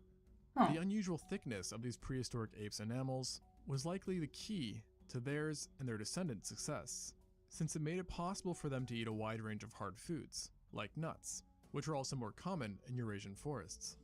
I don't know why, I just find apes and monkeys absolutely adorable, and I don't know why. Granted, I would never want to keep one as a pet, but absolutely adorable. And along with this advantage, they also didn't have to worry about the coldness that we usually associate with parts of Europe and Asia today, as pretty much the entire Miocene epoch was quite a bit warmer than the present. And thus, with relative ease and quickness, apes became widespread throughout Asia and Europe, thus expanding their range to a total of 3 continents.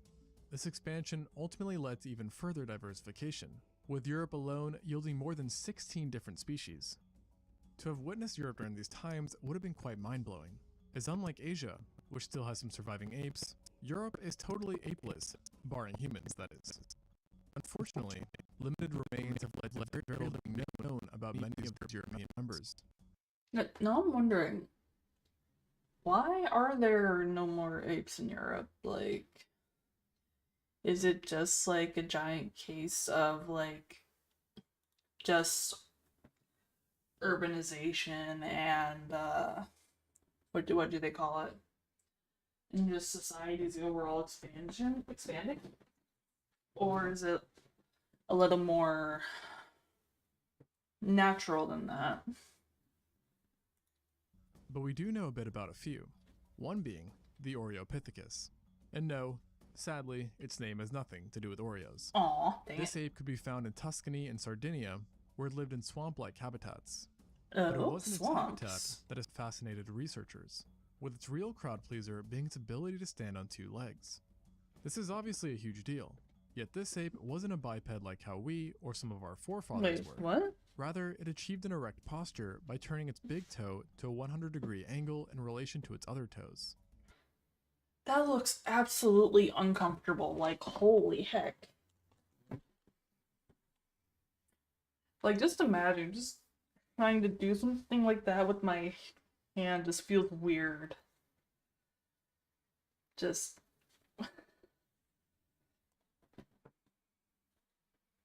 like, that's just...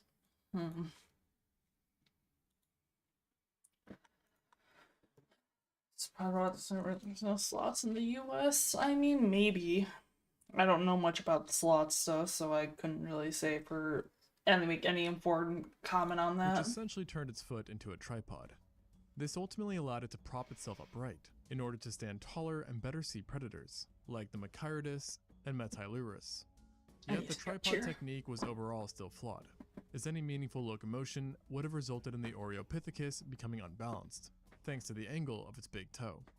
Meanwhile in Asia, apes were doing even better, consisting of both more species and holding a wider distribution.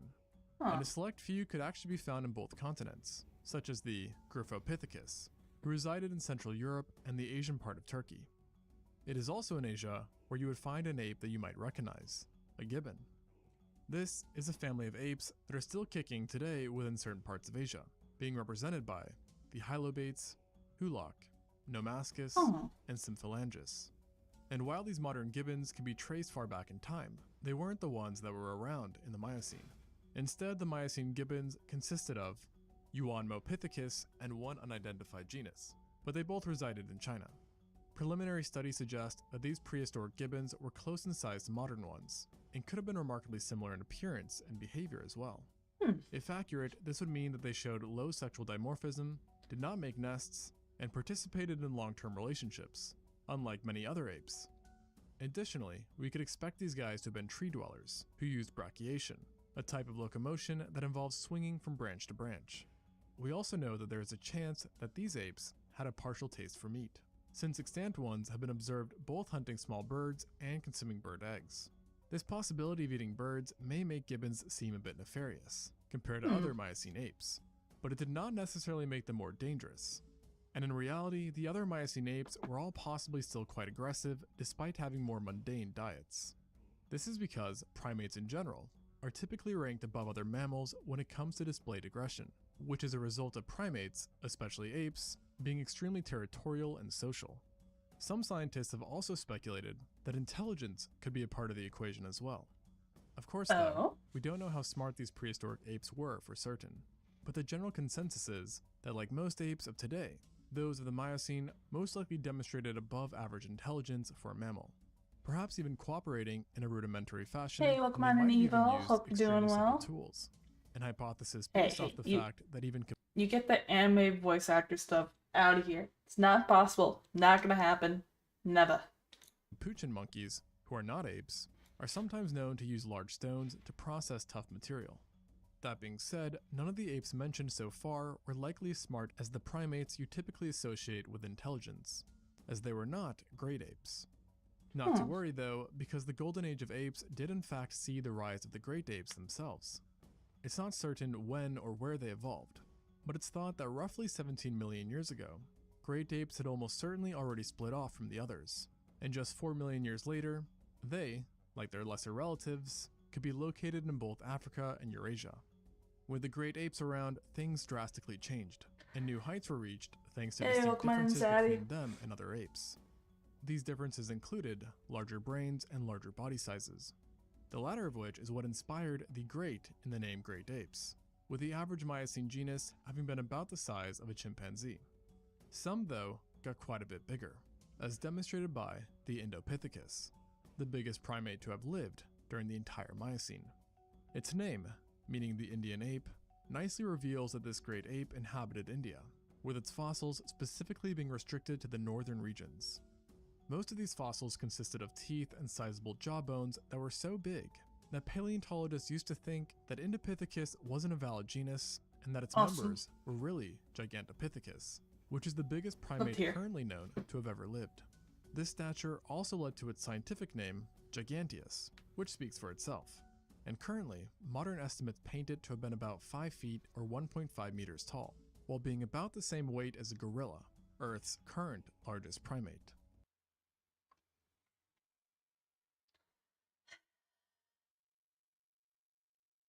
I'm starting to feel kind of short. A little short. Not too short, but a little short. just starting to feel a little short. But that's okay. That's okay. I'm okay being short. But this ape likely wouldn't have looked like any gorilla you've ever seen. Rather, it probably resembled an orangutan, if anything, as it belonged to the Ponginae family, a family of apes whose only living member is the orangutan, Huh. making it the Indopithecus' closest living relative. However, unlike the orangutan, studies on the Indopithecus indicate that it didn't spend much time in the trees, and it was a terrestrial creature that foraged the grounds, feasting on large quantities of bamboo among other foliage. On top of being big, it was quite robust too, which allowed fully grown adults to be protected from attacks from most predators. Although, despite its heftiness and presumed strength, the Indopithecus was not necessarily the most dominant nor the most successful great ape of the Miocene, with that title perhaps going to Lufangpithecus, who based off of the sheer amount of its remains, was likely the most common primate of the Miocene, and it was actually one of the Indopithecus' neighbors, being found in China, and was represented by Why 3 is different my species. sound being like this? Up until now, Is the video thousands of fossils itself? belonging to this ape have been discovered, and showed that it was actually a smaller great ape, with adults only being about 50 kilograms or 110 pounds, similar to the size of a baboon. Its seemingly high population was likely the result of China containing expansive evergreen broad-leaved forests that experienced a relatively warm climate throughout the Lufangpithecus' existence. These rich forests provided it with an abundance of food such as hard and soft fruits, but despite the benefits that these rich forests provided, this great ape still has some considerable obstacles in life that came in the form of potential predators, such as crocodiles and saber-toothed cats.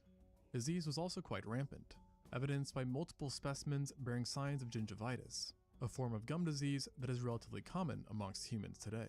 While Indopithecus had the size, and Lufangpithecus had the numbers, there were still a plethora of other interesting great apes that you could have run into, one of the most captivating being the Danuvius. This primate lived in what is now Germany some 12 million years ago, and it was unlike any ape before it, as some researchers have labeled it as the first ape to have been able to walk fully upright. This bold claim comes from the discovery of leg bones that were remarkably similar to our own. They also had S-shaped curved spines, which could have been used to help hold their bodies up while standing tall. And the bizarreness did not stop with the legs, as in addition to human-like leg bones, it also had orangutan-like arms, leading its researchers to describe it as an ape and a hominin all in one. Its robust, lanky arms would have allowed it to easily climb up trees and swing from branch to branch. So, this little rabbit, or wow. Its robust, lanky arms This- researchers to describe it to easily climb up trees and Where is swing it? from branch to Yeah, branch. this little monkey here, it kind of reminds me of this, there was this toy monkey plush that my dad had, and it was a, what was it? And he had just hanging in his cards, little like Velcro ends on his hands and feet, and they would just hang there, and like that monkey there just it just reminded me of it for some reason. I don't know why. I don't even know why I called it a rabbit. Maybe it was the whitish color. I don't know. I'm stupid. Don't quote me on that though. Branch. And in life, paleontologists do not think that it relied on one pair of limbs more than the other, and simply used whichever was best fitted for its needs within a given moment. And of course, in true prehistoric fashion, things got even weirder, because on its feet, the Danuvius had something we don't, and that is strong opposable big toes. The presence of these toes, along with its humanish legs, has made certain people suggest that Danuvius might have been doing the majority of its walking in the trees, where it used its strong toes to grasp branches as it walked on top of them. This would have also freed up its hands, which could have then been used to collect food, and it offered another means of escaping predators who could climb as well. And so obviously, the Danuvius was no doubt a very odd great ape. But of course, due to the sheer diversity of apes at the time, there are plenty more genera murking about that would have widened your eyes in shock. Take Dryopithecus, for example, a small great ape who may have exhibited hyperaggression. There's a lot more apes than I based off of the growth realized. patterns seen in the male's canines. Or look at Ardipithecus, a possible hominin, meaning it belonged to our very... Where is it? Ardipithecus. He just looks out of it, man. That one just looks out of it. He just looks like he's having a good time. He just looks a little out of it.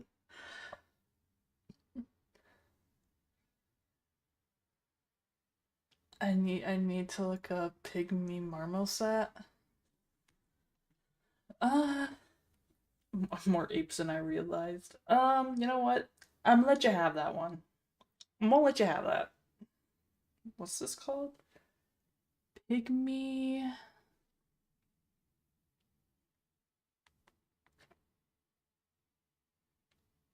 marmoset.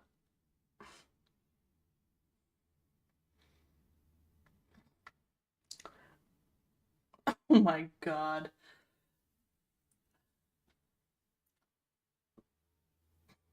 The image Google gives me when I just look it up on my phone is just a, it just has this look of, what the fuck? I cannot. Ardipithecus, a possible hominin, meaning it belonged to our very own tribe, who was likely strikingly similar to the chimps that we know of today, despite being nearly 6 million years old. And all in all, paleontologists believe that the Miocene, or rather, the true planet of the apes, saw over 100 different species rise up. This absurd amount of species is a striking contrast compared to the just 35 or so species known from the Pliocene, the epoch that followed, and that's including non-ape primates too. And sheer numbers wasn't the only indicator of their success, because as mentioned, their range was far greater than anything ever seen afterwards, and this map really helps to show this. However, the map does bring up a new question, one of great importance, and that is, what exactly happened to the planet of the apes? Well, just like how nature seemingly gave them all they needed to succeed, in other words, a warmer humid climate and expansive forests, it also eventually took everything they needed away. Basically, as the Miocene winded down, the Earth started to cool and dry, a result of the late Miocene cooling event, which in itself was caused by a drop in atmospheric carbon dioxide and a change in Earth's obliquity, i.e. the angle Earth's axis of rotation is tilted as it travels around the sun. Oh, that reminds me, did you guys hear about how, we've tilted a little bit?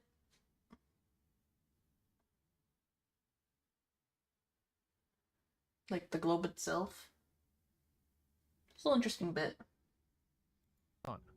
And unfortunately, these shifts were ultimately catastrophic for the dense forests which the Miocene apes depended on, leading to a slow but assured end of the real Planet of the Apes. And don't forget to check out Dragon City by clicking the link in the description or scanning the QR code, which will also get you a special bundle with 15,000 food and 30,000 gold, plus the very rare Iceling Dragon to get you started.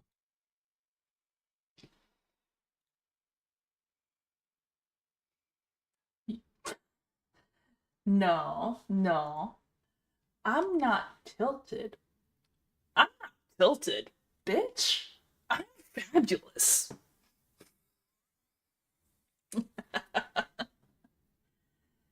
Yeah, I can't remember the exact amount it was.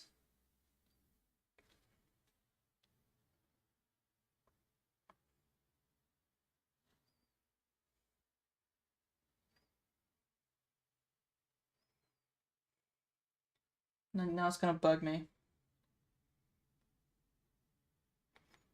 I looked this up now.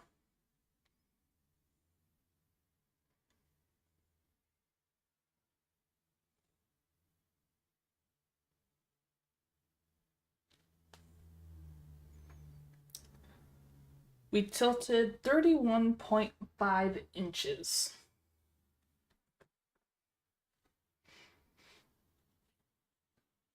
No, I don't think I will get rotated. I don't want to be rotated. I would get dizzy if I got spun around. The only rotating I'm still doing is going to be me. Is just going to be me standing on the surface here, getting spun around with the rest of the planet. But I will not be spun around in circles. We don't do that here. Absolutely not. We don't do that.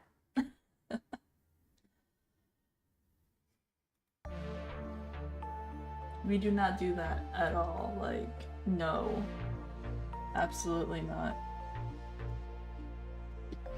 Also, no evil. No hentai voice. Absolutely not. No.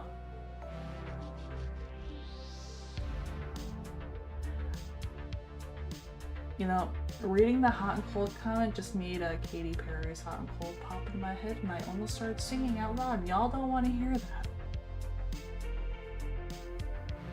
Y'all do not want to hear that bit at all, I assure you.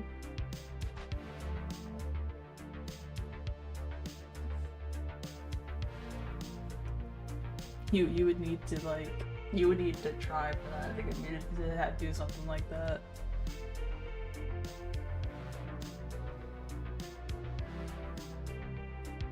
Let's see. Alright.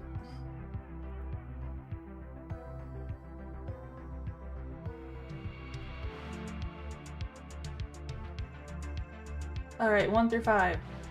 1 through 5, chat.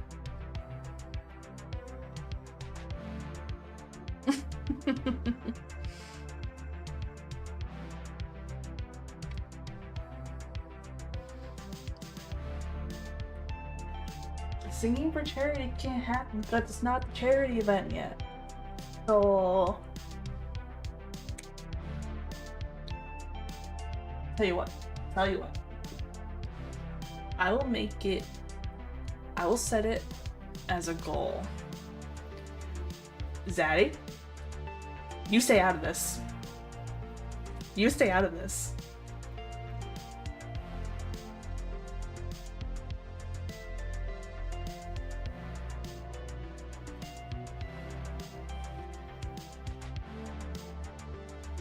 Next thing I know, there's gonna be a Lilith in here coming in this particular conversation, and then she's gonna be like, yeah, you should do it.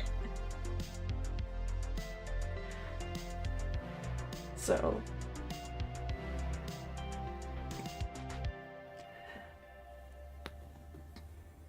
besides, ain't nobody wanna hear that. Oh jeez, no. I can't do an impromptu. I can't. You're out of your mind. I can't do that on a whim. Why are you like this? Why are you guys doing this to me? Putting me on the spot. Y'all are terrible. Y'all are freaking terrible.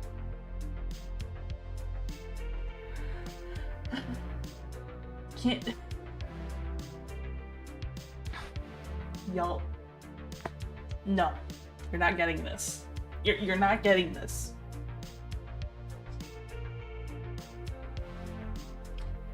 At least, you're not gonna get it on screen. Besides, I'm pretty sure there's only one person in this entire chat right now that's actually heard it anyway, so.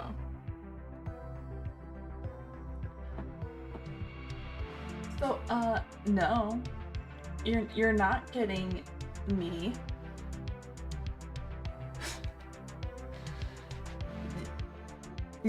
No, you guys like put me on the spotlight because I get flustered very easily, and I get easily embarrassed, and then I start having, and then I can't talk or think straight. This is not your fault, chat. This is your fault. This is absolutely y'all's fault.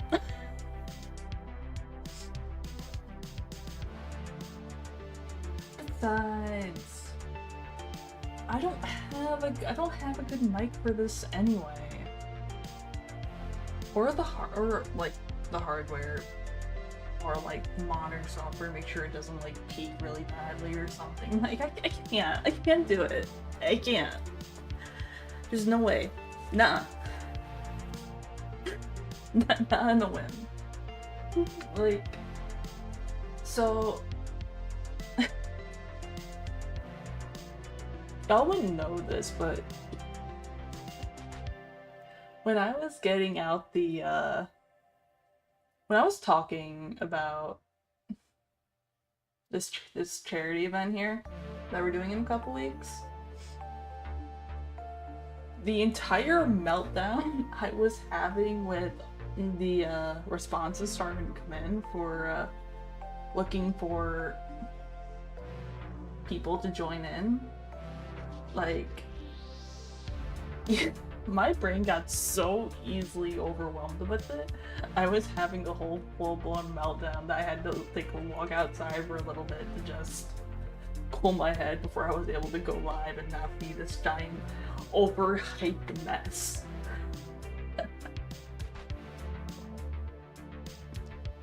Well, I mean, if the bank is closed, I mean, that's unfortunate. I guess I'm safe. Yeah. Okay, numbers 4 and 2.3. Alrighty, let's see, what are those? 4.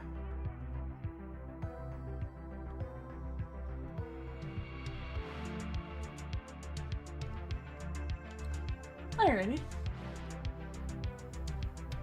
Yeah, you've been thwarted this time, I know. You've been thwarted. But I'll tell you what. For anyone who is currently in the Discord right now, if I am feeling up to it later, I might keyword here, I might consider dropping a little singing clip on TikTok or in Discord. Maybe. I promise you nothing, but yeah, maybe. It depends how I feel like.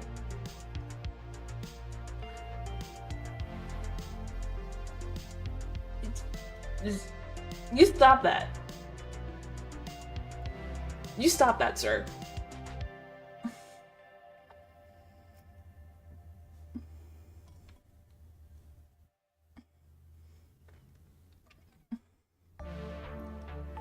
Yeah. You know how easy it is to make me cry. You stop that.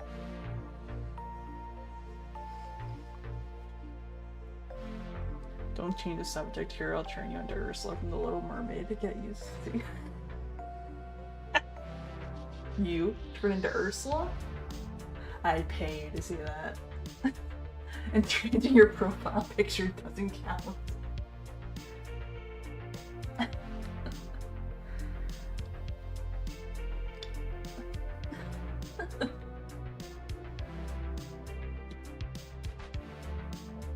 Alright.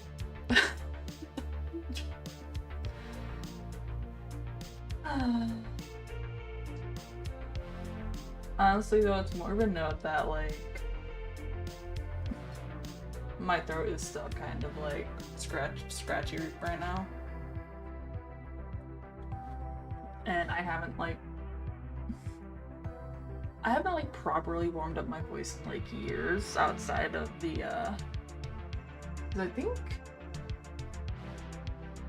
I think the last time I ever like sung something was I think it was for Lilith actually.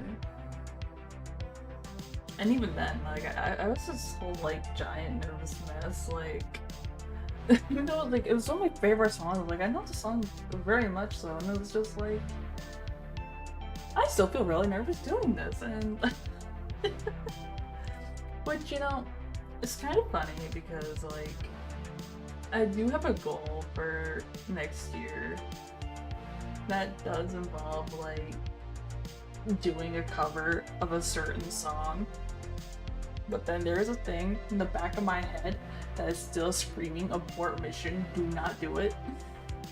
And it is absolutely terrifying. It's like, I really want to do this, I want to do this, I want to do this, I want to do this thing. And it's like, no, no, no, no, no, no, no, you can't do this, you shouldn't do this, don't do it. And congratulations, you have learned how my brain works.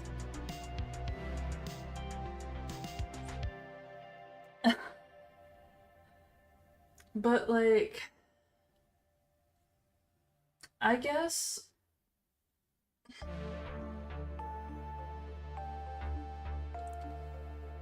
I think for I'll consider adding it for a charity incentive. I'll consider it. Which also, I need to remember to message Advance later to see how things are going on that. But, where is it? Oh, wait, just goldfish. Where'd it go? Note to self: buy another monitor when I get paid in a few months. Because I'm losing track of everything right now.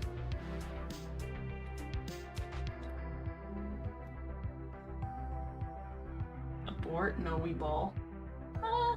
Sometimes. Actually, I don't actually know this, so I'm gonna ask you guys, because some of you guys know more about technology than I do.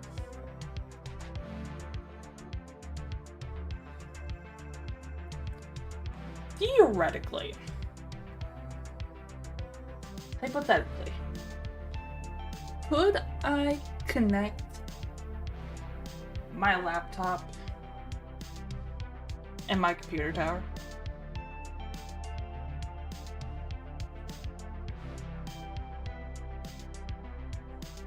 So then I could have both screens. And have both things to look at without having to be like, oh, this is over here, and this all like, oh, this is over here, rather than trying to like balance everything on this one screen I have, than just have between the two.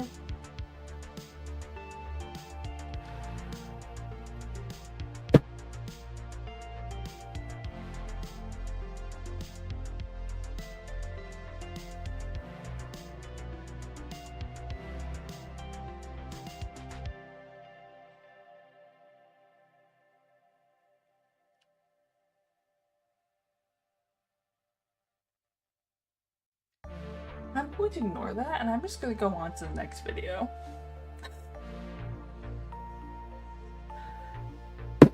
Once I find my freaking mouse.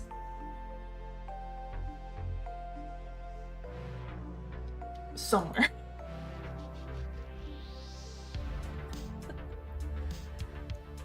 Where are those?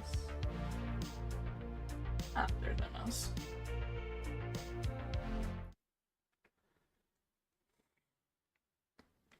Whack it with the hammer, it might work. I don't know, man. I don't know. I don't think whacking things with hammers works generally too well. I guess depending on the item and whether or not you're just giving it a hard bang, or if you're just giving it that sometimes that little left tap that electronics need sometimes to make it work.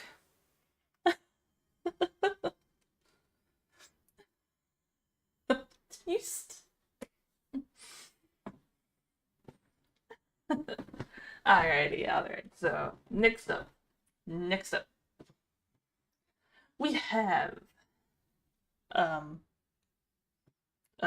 where is it? We have our good friend, the Fat Electrician, which got a real short one, which is about weaponizing ice cream in World War II. And it might be more quiet on this one though, because my throat is really, really dry, so full disclaimer. We don't say much during this one. Oh boy, this video is going to be aggressive. Today we're talking about the biggest logistical flex of all time, the sheer amount of ice cream the US military managed to eat in World War II. Buckle up because it's going to get weird. In 1943, the US military managed to eat 135 million pounds of ice cream. I don't know how you guys want to quantify that, like elephant meters or kiloelephants. It's 10,384. Write that down. Moving on.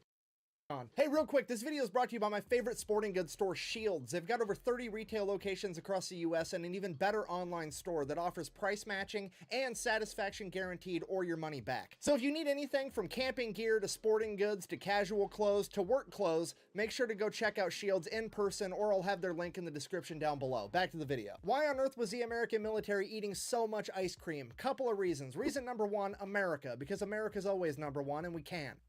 Buh! You're so dumb. America's not number one and the metric system's better. Buh! Okay, look, first of all, you're ruining my story. Second of all, I have no idea what the metric system's doing for you, but I do know the only reason you're not doing it while speaking German is because of America and fractions, so show some respect. As I was saying, reason number two, it's complicated. You see, it all started on January 17th, 1920, when the 18th Amendment went into effect and America would begin the Noble Experiment, aka Prohibition, alcohol.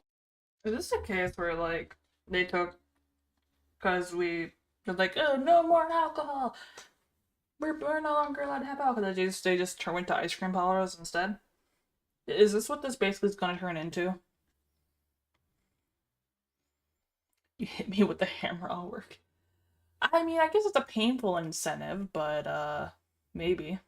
Alcohol's banned across all of the US. Because of this, pretty much overnight, all the bars in America turned into ice cream parlors rather than go out of business, and ice cream stepped up to fill the social void left by alcohol. If you're not picking up on a put down, I'm trying to tell you that ice cream is essentially the new booze. And I know what you're thinking, why on earth would the American government ban alcohol? It's the land of the free, the home of the brave, and now you can't even enjoy a beer? That doesn't make any sense. But apparently America had a severe drinking problem back then, so the government had to step up and ban alcohol because they care about our health.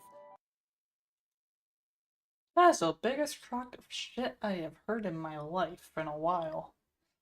Right. And then to prove how much they cared about our health, once people naturally started making their own booze at home using industrial alcohol, they started mandating to all the manufacturers of industrial alcohol that they had to put methyl alcohol inside of it, which is poisonous to people, which as a result led to over 10,000 Americans being poisoned to death during Prohibition by their own government because the government wanted to make them healthy. I'm from the government and I'm here to help. But at least there is a silver lining, because Prohibition's how we got NASCAR, with a bunch of rednecks hopping up their cars so they could outrun cops. And then naturally they wanted to see if they could outrun each other, and bada bing, bada boom, NASCAR's born. A lot of left turns. Anyways, the point I'm trying to get across to you is the majority of the people that served in World War II grew up in an era where their alcohol was ice cream. Meaning that they're gonna do all the ridiculous shit that military members do for alcohol, but they're gonna do it for ice cream. I mean, during the Korean War, the Seabees stole a train full of booze, and during World War II in 1942, when the USS Lexington, an aircraft carrier,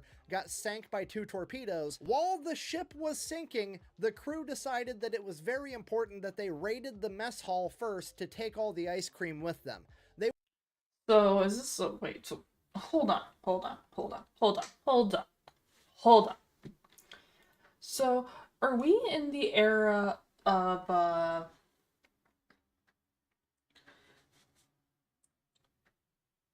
we're gonna do the stupid shit for ice cream at this point, but all the good stories in this case would start with the ice cream, and instead of our modern day, every good story starts with alcohol.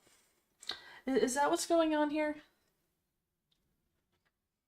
They were literally sitting in life rafts eating ice cream out of their helmets. The crews for B-17 and B-24 bombers certainly used to take was. ice cream mix, put it inside of ammo cans, and then stick it inside the ball turrets when they went on a bombing run, because then if they made it back after successfully bombing the enemy, the ball turret got cold enough and there was enough turbulence that it would both chill and churn the ice cream, so then they had fresh ice cream afterwards. There were literally mobile ice cream factories that would follow the front line just behind it and deliver fresh ice cream to the front line every day. And then we get to the absolute pinnacle of logistical flexing, the ice cream ships of World War II.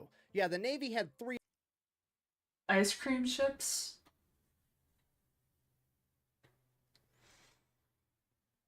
History's fucking wild.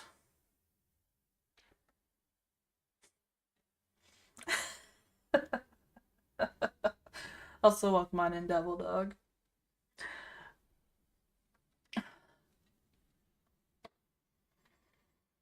This is a wild time of history. Holy shit. Nothing they ever spoke about with prohibition covered anything involving ice cream. Of these things, they could make 500 gallons of ice cream a day. They had enough refrigerated storage to hold 2,000 gallons, and their entire job was to make ice cream and deliver it around the Pacific Theater. Now, to be fair, it's technically not a ship, it was a concrete barge. If you don't know the difference, a barge doesn't move under its own power. It's basically got to be pulled around by tugboats. Also, when I say concrete barge, a lot of people seem to misinterpret it and think that it was a barge that was used for mixing concrete, and then they retrofitted it to make ice cream instead. That's not what happened. It's literally made out of concrete. During World War II, pretty much everything was being rationed, and the US military experimented with making boats and barges out of concrete, like the USS Quartz was completely made out of concrete. And then later, after they determined that the barges sucked, the US Navy took 3 of them, spent $1 million on each, retrofitted it into an ice cream factory. And not only is this the biggest logistical flex of all time, it very well may be the biggest morale-changing factor ever. I mean, think about this. It is 1945, and these guys are eating a frozen dairy treat 2,000 miles from home, and the enemy is literally 15 miles from home, and they can't get food. Do you have any idea what effect it would have on your morale if you— Wait. Is this whole thing with ice cream the entire thing that started the entire cheese problem later? About there being an overabundance of cheese because there's too much milk? Or dairy?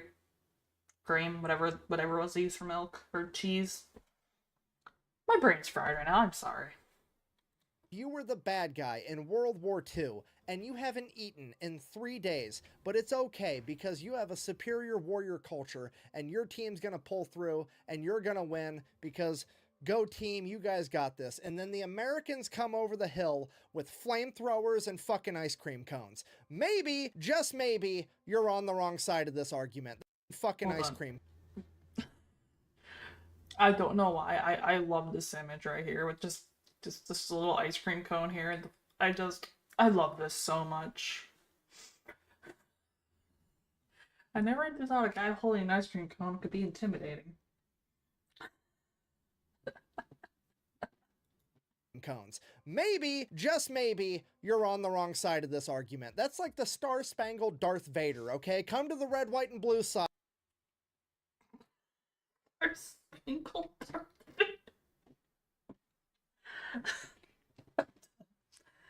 I'm done. Star-Spangled Darth Vader.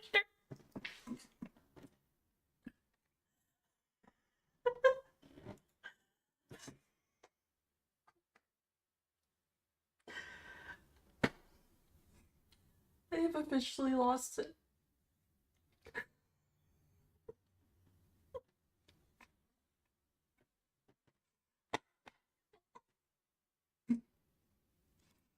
We've got fucking ice cream. So in conclusion, booze and ice cream are on the same level of awesome. And next time you go out to a restaurant and you see that little old man with the black hat on the front that says he's a veteran eating ice cream out of a little dish for dessert, you know what's up. Thanks for watching. Best way to support the channel is go buy some merch at thefatelectrician.com. Quack bang out.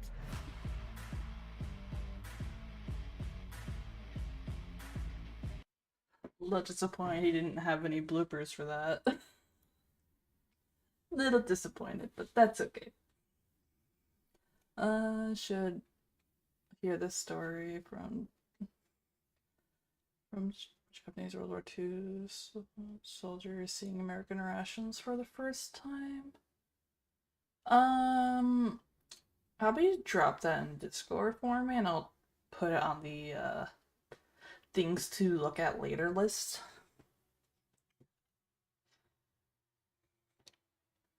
How are we looking? It's almost 6. Okay.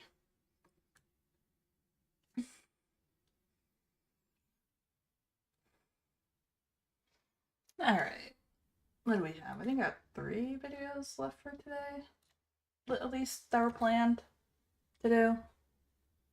Keyword, planned. I think think, let me just switch screens here real quick while I try and find what I'm looking for.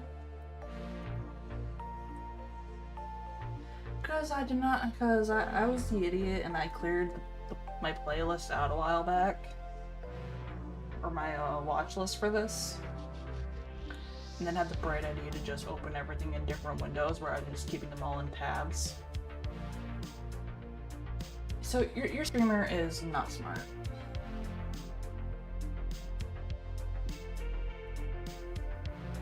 Alright. Alright, you know what? We're gonna do one more about electrician today. And then we're gonna be going on about self-driving cars.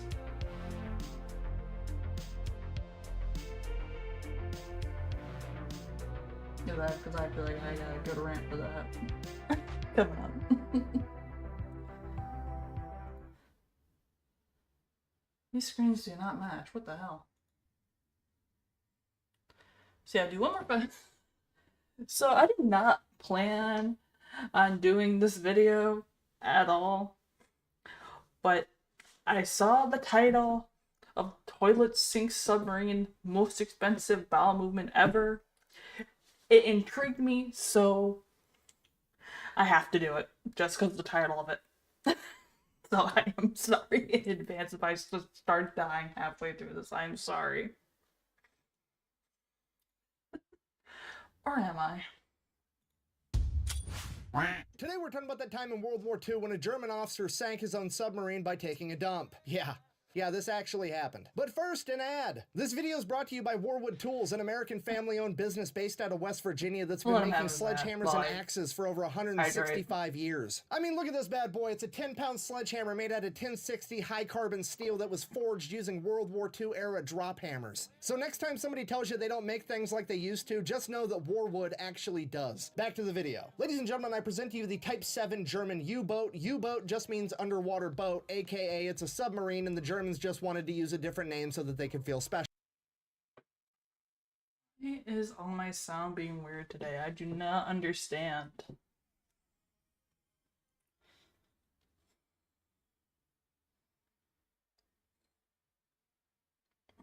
I don't know, like, you just been being really weird today. Like, I don't know why, but like my sounds are being really weird.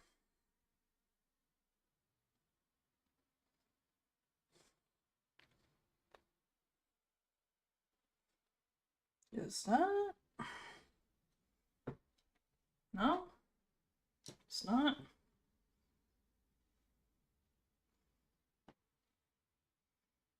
Not that either.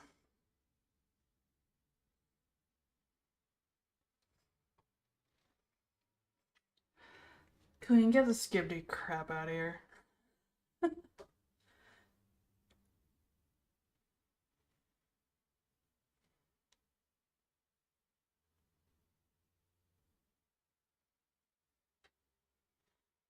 What is that? Where my sound problem is?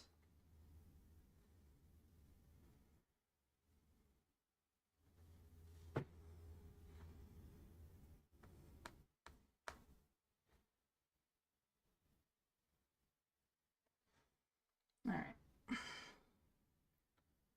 Okay. Is it this? Okay, look. YouTube, your stable volume is like hot garbage. So can you stop turning it on, please? That make my entire day. But with the Type 7 U-boat in particular, a special name just wasn't special enough. No. They also had to have a special type of toilet. You see, the Germans didn't want to use a septic tank on board for their bathrooms like literally every other submarine ever, you know, because septic tanks made sense and were convenient. I mean, they took up a lot of space and added weight. apparently. So instead, they engineered their way out of common sense and proceeded to make a toilet that would flush directly into the ocean, which honestly wasn't a terrible idea, except for the fact what do you that mean could you're only not flush when sorry? the submarine was above water, which, as I'm sure you can tell by the name submarine, wasn't all that often. You see, when the submarine was underwater, it meant that the pressure outside of the sub was greater than the pressure in the sub, and you can't exactly flush a toilet into a higher pressure system because that's not how toilets work, because, you know, gravity and science and shit. Yes, science! If you're not picking up what I'm putting down, I'm trying to tell you that every time this submarine was underwater and one of the 50 crewmen had to take a piss or honk out a dirt snake, they had to do it into a bucket because the toilets didn't work. Oh my god. And then they just had to leave the bucket sitting out and hope they didn't spill, which is what the medical community refers to as fucking disgusting. Enter the turd-tagonist of our story. Ladies and gentlemen, U-Boat 1206. It would depart for its first war patrol Hold ever. on, I missed the ship. Hold up. Okay, so that's our that's the vessel in question. Alrighty. Of our story, ladies and gentlemen, U-Boat 1206. It would depart for its first war patrol ever on April 6, 1945, under the command of 28-year-old Adolf Schlitt. And Commander Schlitt's new vessel was equipped with the latest and greatest toilet technology. You see, the Germans had addressed the issue of not being able to flush underwater, and it absolutely was not by equipping a septic tank like everyone else. No, they had superior German engineering, and that's exactly what they used on their toilet, because they created a toilet that would flush into a pressure chamber that they would then pressurize to a pressure that was greater than the water pressure outside of the sub. Oh my god, I can see the disaster already. And then they would open it and shoot the feces into the water like a poop torpedo. They literally made a turd torpedo.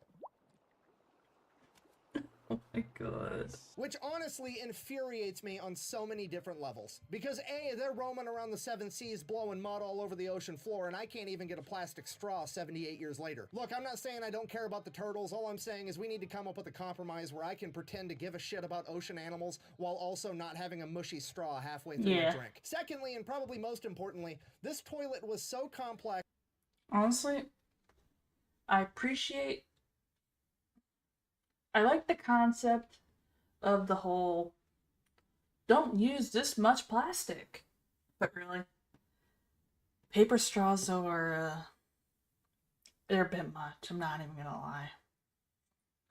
Like, I would rather have, what was it? Than the I was back working at the mall. Like Tropical Smoothie, I think it was running this whole campaign with like candy straws or whatever, and it was just like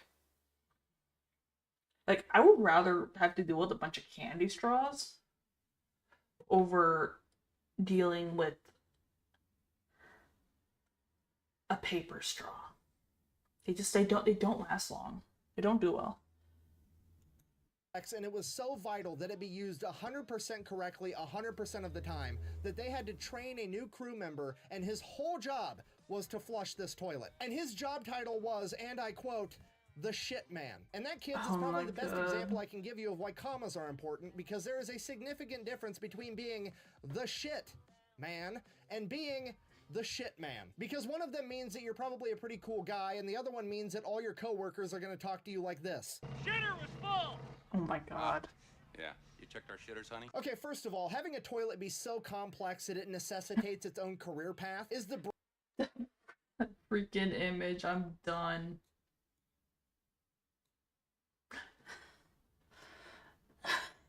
The freaking image. I'm fucking done.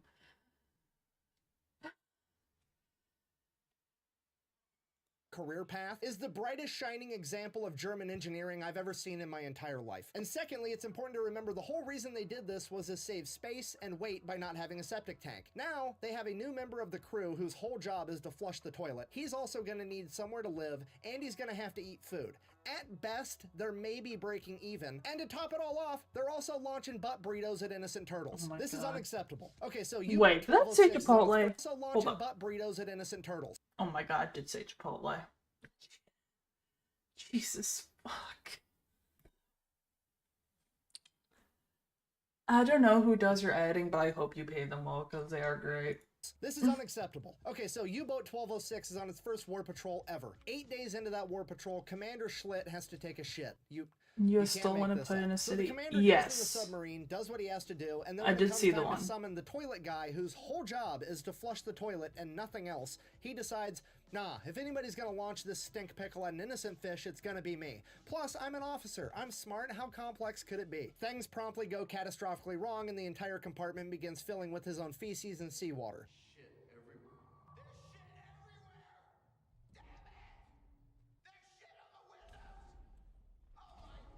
Which honestly wouldn't be the end of the world, except for the fact that this compartment was also full of high-capacity batteries for the submarine, Oh. and when high-capacity batteries are exposed to salt water, they start to release hydrogen and chlorine gas. Hydrogen being extremely flammable and chlorine gas being toxic would force the crew to immediately surface the vessel, open up the hatch, and start venting the toxic fumes. And just when you think this day couldn't get any shittier, Alright, they Queen. were immediately spotted by the Royal Air Force, who began Oh. attacking them. The RAF would then critically damage U-Boat 1206, causing the entire crew to flee on life rafts, where they were captured and held prisoner till the end of the war about 3 weeks later. Commander Schlitt would actually survive and live to the age of 90 when he passed away in 2009, being probably the only guy to go to the bathroom and actually blow it up. So in conclusion, I truly believe that this may be the most expensive and consequential bowel movement in human history, and if it's not, I need you to let me know in the comments what actually is. And if you made it this far in the video, thank you for watching. Best way to Oh my support the channel is go buy some God. merch at thefatelectrician.com. Quack bang, out. Oh, no bloopers. Okay. I think this might be my second favorite of his videos.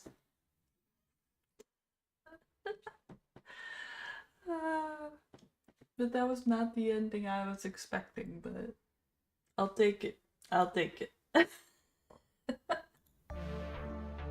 Alright, so get one about self-driving cars once I find it here.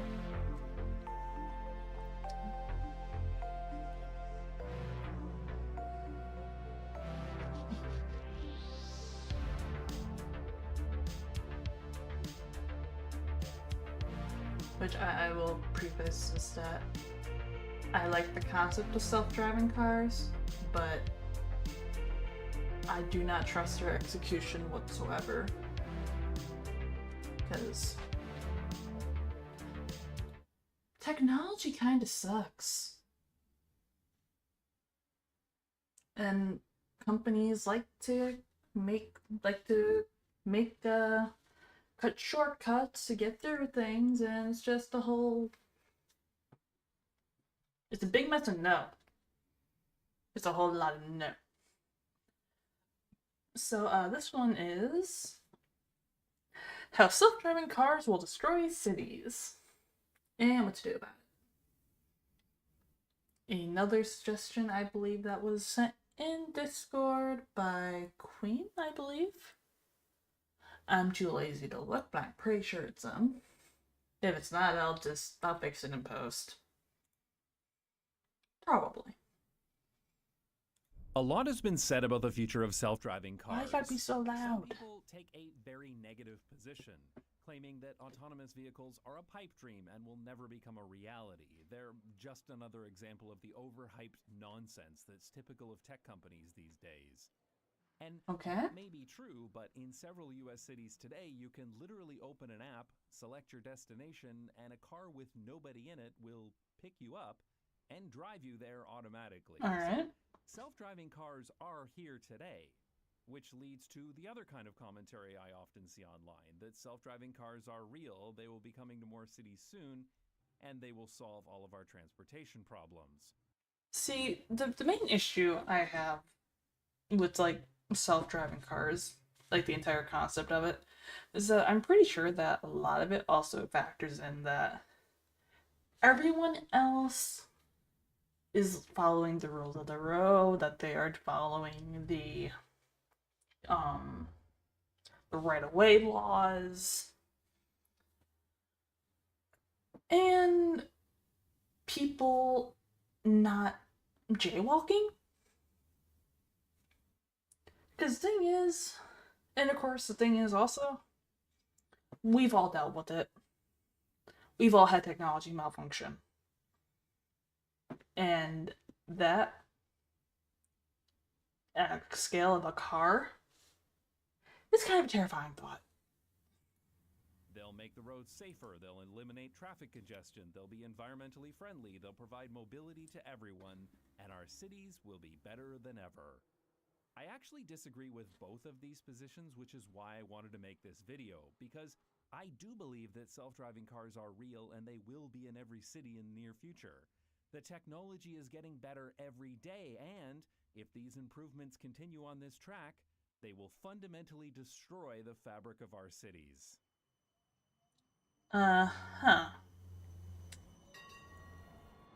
There is a cautious optimism among many urbanists about self-driving cars. After all, the majority of problems within cities are caused by cars. Traffic, pollution, noise, dangerous streets. And there never seems to be enough space available for sidewalks, bike lanes, parks, or anything else because it's all been turned into wide roads and parking lots. Yep. Anybody who has tried to get around without a car in a car-centric city knows that human drivers can be really scary. Yeah? Especially when they're speeding or driving distracted, which happens way too often. So having cars driven by computers can't possibly be worse than what we have now, right? And it is possible that with the right incentives and regulations, that could be our future. But given the course we're on, I believe that future is increasingly unlikely. Especially when you consider the history of how automobiles destroyed cities in the 20th century, but also the effects of money and capital. It's estimated that over $160 billion has already been invested into the development of autonomous vehicles. So there is a lot of money riding on this technology and therefore a lot of pressure to get self-driving cars to market as soon as possible. When people see these vehicles cruising around the streets of San Francisco, they might believe that this technology is right around the corner. You can go there right now and see them dropping off passengers. They follow the speed limit and appear to drive cautiously. And it's amazing to see that there's nobody in the driver's seat, but that doesn't mean they're always driven by computer. As of last November, Cruise confirmed that their robotaxis required human assistance every 4 to 5 miles. I don't know how often this is needed today, but you don't have to watch these cars for very long to see that humans definitely still need to take remote control sometimes. This stupid robotaxi got stuck behind a construction toilet trailer until someone in the call center could steer it around. Oh my god. This one sat here for several light cycles because it didn't think it could turn right. The drivers behind it eventually gave up waiting and just drove around. Now, you might be wondering about these remote assistant agents who take control. Who are these people? Where are they located? How much are they paid? What are the working conditions like? But never mind all that. It's a technological miracle, okay? Just shut up and get in the car. Now, of course, this technology will inevitably get better, but nobody knows how long it will take to sort out the long tail of rare occurrences that a self-driving car will encounter in a busy city. People, And construction, product manager will tell you, other people, the first 90% cars. of a project takes 90% of the time, and the last 10% of the project will take the other 90%. The technology is advanced, but fundamentally, self-driving cars are stupid. They're mindless. They make a bunch of dumb mistakes. Yep.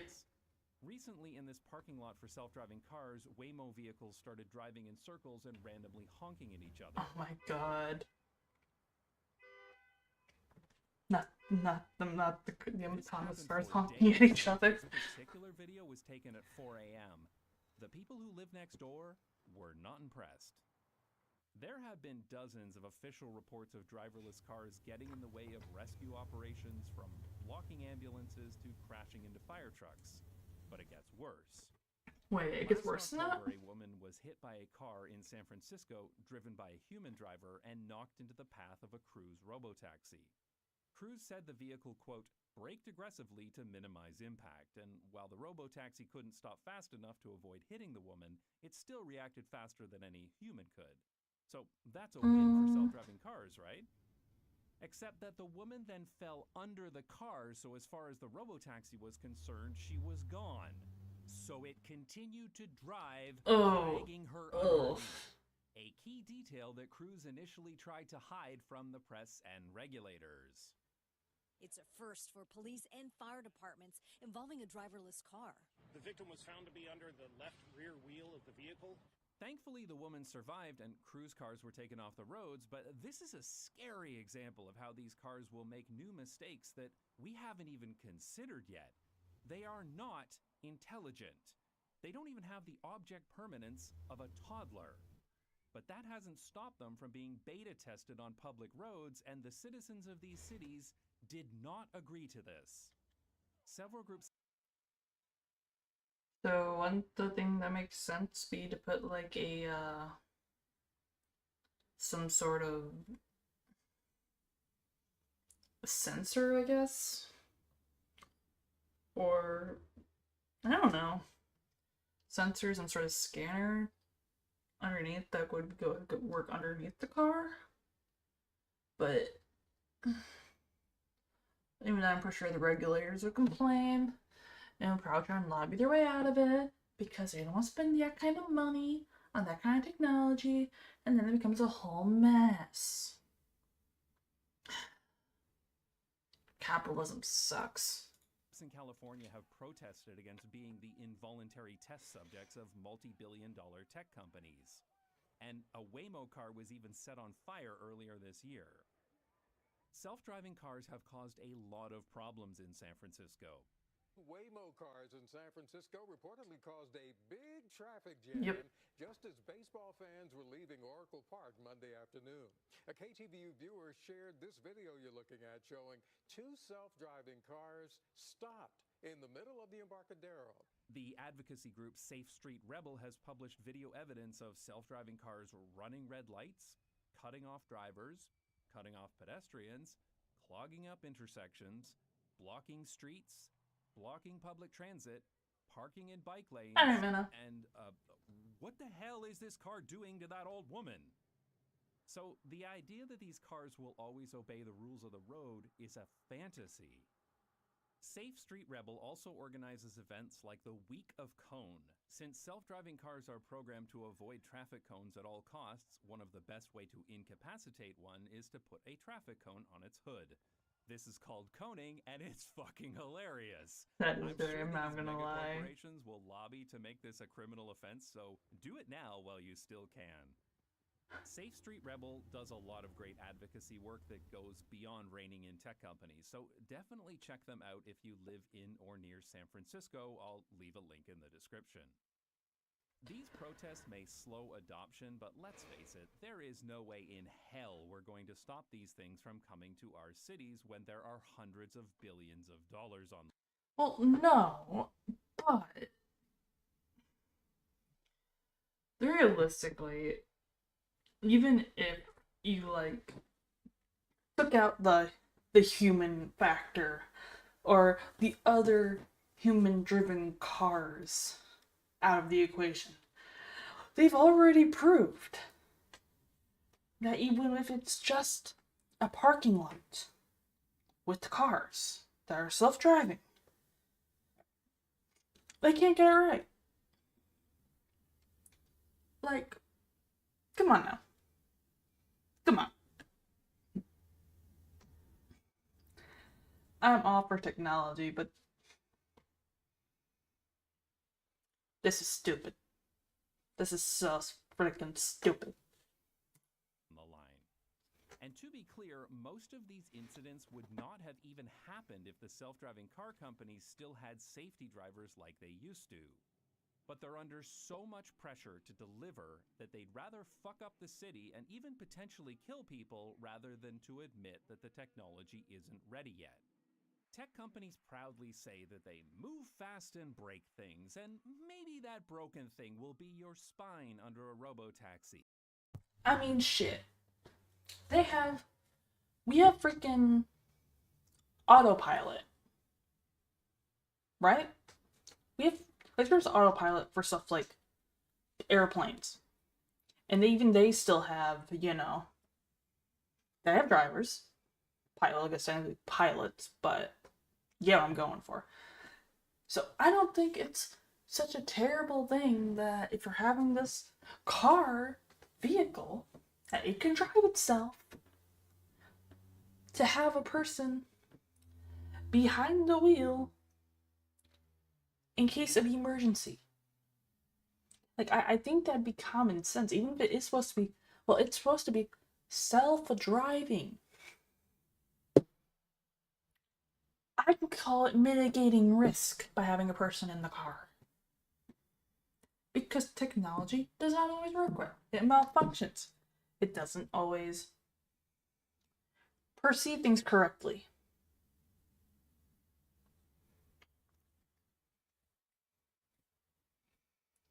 Like, I get wanting to make money, but the thing is, you're shooting yourself in the foot with your reputation, and nobody's going to want to deal with your stuff if you have this reputation of oh well, our cars can't even manage to fit in a parking lot without freaking honking horns at each other when they're the only cars in the lot.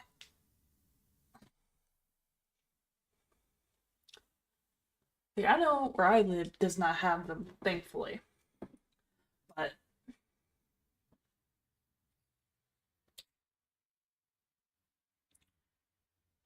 I'll be 10 times less likely to go outside than I already am outside of work.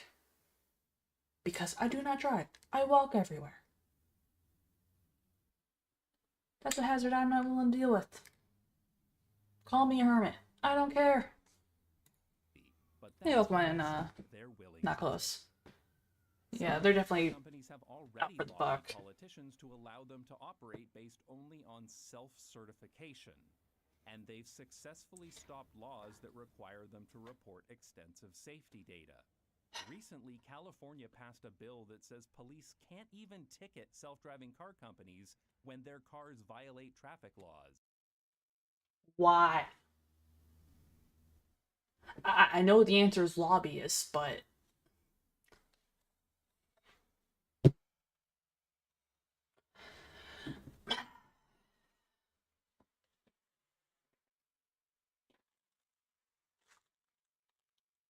so do you just go scot-free?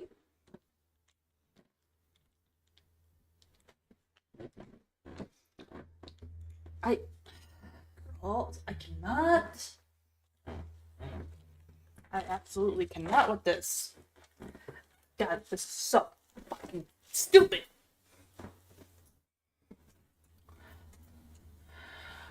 Because we know damn well if you or I took a car for a spin, broke a bunch of traffic laws, we begin a ticket. We be seizing cars, we begin a ticket, we have to show up to court, or pay the fees, or fines, or whatever. And they don't even have to do that? I swear, this video, the longer it goes, is making me angrier and angrier, and I don't like it. Like, holy.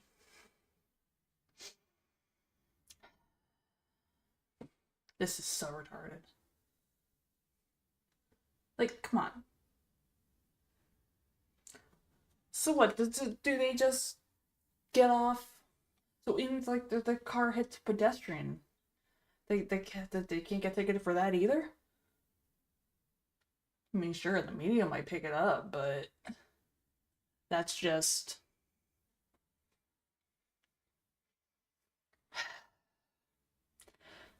America don't cover this. And the thing is, with it being someplace like how they're talking California, I know they have a lot of regulations for stuff. So this just has me in that what the fuck category. Because they're usually pretty heavy on regulation. Like, that's just something like really stupid to me. That they can just get off scot-free with that. Because if they don't know it, they can't fix it, and they can't fine-tune the programming or the AI or whatever they use to run it.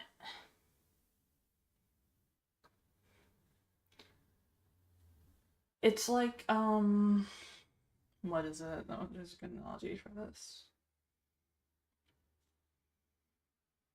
It's like a pothole. It's because the thing is, it's a little problem, and it gets ignored, and it gets ignored, and it gets ignored, until eventually they're gonna have to deal with it. And in this case, it's gonna be a case where they're gonna have probably thousands, hundreds of thousands of suits against them before they actually do anything about it. And even at that point, they're going to keep trying to sweep it under the rug because they don't want the bad publicity. They're going to try to pay people off. And they're going to go jump fucking circle hard.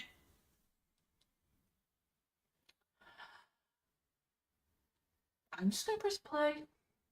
I'm going to drink my cocoa. And I'm going to try and calm down.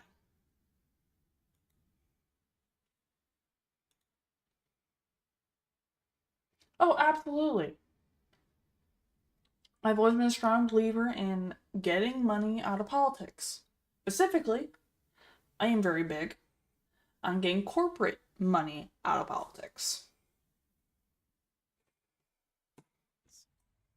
It may be that eventually, on average, self-driving cars will be safer than human drivers in the future, but it is incredibly naive to believe that they will not introduce new safety problems of their own. A self-driving car will try to avoid hitting people and objects, and there are dozens of sensors to make sure that doesn't happen. But these sensors are not infallible, and they require interpretation by software. It's important for self-driving cars not to crash into things that are there, but it's also important that they don't stop for things that aren't. Like this Tesla in self-driving mode that suddenly came to a stop on the highway and caused an 8-car pileup. You don't want a self-driving car to stop just because there's a bit of garbage blown onto the road or it detects something that won't cross the path of the vehicle anyway. So the software needs to evaluate every object that it detects. The first person to ever be killed by a self-driving car was a woman in Tempe, Arizona in 2018. She was crossing this road at night while pushing a bicycle and was hit by a modified Volvo SUV driven autonomously by the automated driving system developed by Uber. So why didn't all of this advanced technology prevent killing her? It's not that the car didn't detect her, it's just that it didn't think she was anything worth stopping for. The crash report from the NTSB provides a detailed explanation. The car flipped between identifying her as a vehicle to a bicycle to a general other category. Sometimes it detected her as being in another lane and other times as a static object that wasn't moving. The software didn't consider her to be an important object that was going to cross the path of the SUV until 1.2 seconds before the crash, when it was too late to stop without killing her. So when a self-driving car starts driving towards you, you better hope it hasn't detected you as other. But all this talk about sensors and self-driving obfuscates the real root cause of this crash, which is the atrocious state of American traffic engineering. This area is designed like a freeway with a high speed limit and almost no accommodations for people walking, despite being directly between a rail station and hiking trails. At the time of the crash, the median had a paved roadway designed only to be used by cars if one of the bridges was closed, but it clearly looked like a walking path and it was regularly used by people crossing this road. Instead of any actual pedestrian infrastructure, the city just put up these "use crosswalk" signs that are still there today. It's disgraceful that traffic engineers put up these signs in a natural place where people would want to cross the road instead of, actually building a crosswalk here. But that costs money. What's worse is that in 2018, it wasn't even physically possible to walk to the crosswalk because of the trees and greenery that had been planted here. Since the crash, the solution has been to turn the brick roadway into a rough stone path that is hostile to pedestrians. But they've now cut a hole through the cacti so that it is at least theoretically possible to reach the crosswalk now, though you still have to walk over 200 meters out of your way, plus the time it takes to wait for your turn to cross this highway. American traffic engineers routinely bend over backwards to make driving as convenient as possible, while making these places actively hostile to pedestrians, then blame the pedestrians when they're hit by a car. In the US, around 42,000 people are killed in car crashes every year, and hundreds of thousands are seriously injured. sometimes with debilitating injuries that will affect them for the rest of their lives. So it's not surprising that the most prominent feature promised by these American self-driving car companies is safety. But the US also has some of the most dangerous roads in the developed world. This is true. The most deadly kind of road in the US is the Strode, a road designed for high-speed travel that also tries to act as a destination. Strodes are rare in other countries, especially inside of cities, but they are all over the US and Canada. The nonprofit organization Strong Towns has been warning about the dangers of this kind of road design for over a decade, and I have a previous video about Strodes if you'd like to learn more. There has been decades of research into road safety, and we know how to make the roads safer, such as the Vision Zero method developed in Sweden in the 1990s. In fact, if the US had roads as safe as Sweden, they would cut their road fatalities by over 80%. Without any new technology at all. But many of these design changes require slowing or restricting cars, and that's a step too far for the US. There's no money to be made in making the streets safer, so the only solution to the dangers caused by the old cars has to be buying new cars. Self-driving car companies do not care about road safety, they care about selling cars and technology. They care about safety in so much as it allows them to sell cars. The moment they can convince regulators and the general public that their cars are safe enough, they will stop. You mean buy them? Safety. So you can expect the messaging to pretty quickly go from preventing road deaths to being, yeah, sure, they kill people, but our marketing department says it's less often than human drivers would, so it's fine. And even if they are safer than American drivers on American roads, the rest of the world is going to get these cars whether we want them or not. And that's an interesting thing to consider because right now, these vehicles are being trained in some of the most car-centric places on Earth. The first locations were undoubtedly chosen because they have very good weather, but I guarantee you that Phoenix, Arizona was also a top choice because it is literally like driving on easy mode. The roads are insanely wide. There are almost no restrictions on where cars can go. It's made up of square grid blocks a mile on each side, and pretty much everybody drives everywhere all the time already. To say that Phoenix is car dependent is a massive understatement. If anthropomorphic cars could design cities, they would design Phoenix. It's also one of the most dangerous places for pedestrians in the entire developed world, but don't worry about that. Self-driving cars will fix everything. San Francisco is certainly more urban. Oh, there dear. are people who walk and cycle, and there are public transit vehicles as well. But I've lived in the Bay. So here's what I'm wondering.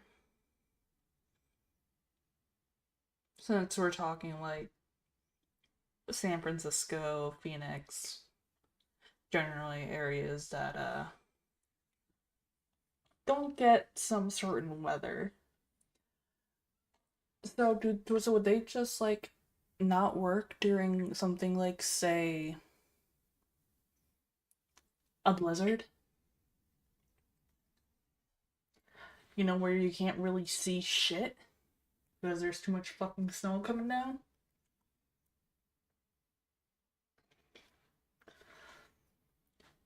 It's like, the thing is, I would not trust a self-driving car in any capacity with, like, after a blizzard or in the snow. Like, I absolutely no. Like, because it's like, well, because the visibility for during certain blizzards snowstorms get really freaking bad, you ain't gonna see anything. I'm not sure how good their software is, but if it struggles distinguishing between whether or not a person on a bike is a person, a bike, or another, I'm not sure what's going to handle Blizzard. So, and not the, not even counting in, the ice factor. Because the thing is, I'm not sure how well they would even, like, I'm not sure how they would even attempt to course correct if they slid. Oh, that's everywhere. You can't trust anyone with snow. Like I know, like down in when I was living in Virginia, that people freak out over like a little tiniest little bit of snow. And even when you go in places that generally have snow, like my hometown, where you could get like 1 to 2 feet, you would still have people acting like it's the first time they've ever seen snow in their life.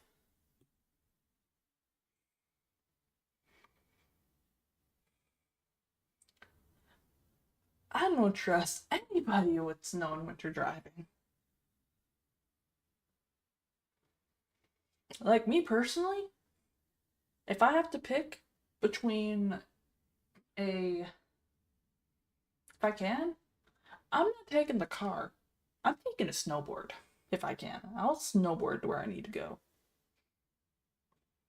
Or I might snowmobile. I ain't trust people. Screw that. Bay Area, and I can tell you that even San Francisco is pretty car-centric and car-friendly compared to most cities in Europe, which I think is going to be a problem when this technology is rolled out internationally. These cars are trained to drive like Americans on American roads where cars are considered superior and above all other forms of transportation. Have you seen an American when they try to drive in Europe for the first time? It's not pretty. Of course, these tech companies could spend years retraining their vehicles to drive like Europeans on European streets, but you and I both know that's not going to happen. They're going to set American-trained cars loose on European streets. I hope I'm wrong, but I wouldn't be surprised if European cities are pressured to Americanize their streets to make them more self-driving friendly. Or hear me out. Europe can just, their countries can just put, what do we call them? Regulations? Like really strict regulations for that kind of shit? To make them harder for them to get them in, so then they still have, so that way they don't have to deal with that crud. And make them have to fix their problems. But that would make sense. But Europe is more sane than us in some ways, so maybe they'd actually do that. Which brings us to another potential issue with these cars. They are not so much programmed as they are trained. They learned how to drive by monitoring what real human drivers did through millions of miles of driving. So let's say that in the future, a city wants to change the way their streets work, to improve safety, to speed up public transit, or to make more room for walking and cycling, whatever. It won't be enough to just put up a sign and update the rules of the road. Governments will need to convince every self-driving car company to retrain their cars, and given that these are multi-billion-dollar international corporations with an army of lobbyists, how likely do you think it is that those changes will go through? This could result in our cities getting locked into what they are today, with any new changes being dictated by car companies, which I guarantee you is not going to favor anything that results in fewer cars. We do not want a corporatocracy. Of course, there are a lot of problems with our current transportation system, but I am skeptical that self-driving cars will truly solve any of them, because apart from the supposed safety claims, when you boil it down, self-driving cars are really just promising to be cheaper taxis. Yeah, they're not driven by a human, or at least not driven by a human who is currently in the car with you, but otherwise, they're just cheaper taxis, right? Like, do you seriously believe that all of our urban transportation problems would be solved tomorrow if only taxis were cheaper? And I'm even skeptical. I take a taxi over that. We saw this happen with Uber and Lyft when app-requested ride sharing was introduced. Uber was cheap, that is, when the venture capitalist money was flowing. In fact, it was so cheap that several cities in the US reduced investment in public transit in favor of subsidizing rideshare rides, and it worked for a while. But taking an Uber isn't cheap anymore, and I'll leave a link to this great article with an analysis of why those price increases can't be explained by an increase in costs, rideshare legislation, or inflation. They raised prices because the owners and investors of those companies wanted a big return on their investments. The exact same thing is playing out now with self-driving cars. Hundreds of billions of venture capital are flowing into the development of autonomous vehicles, and companies like Waymo are using that money to make their robotaxi rides price competitive to traditional taxis. And I find it wild that people online will unironically say things like, in the future, AVs will be cheaper than taxis because there's no driver to pay.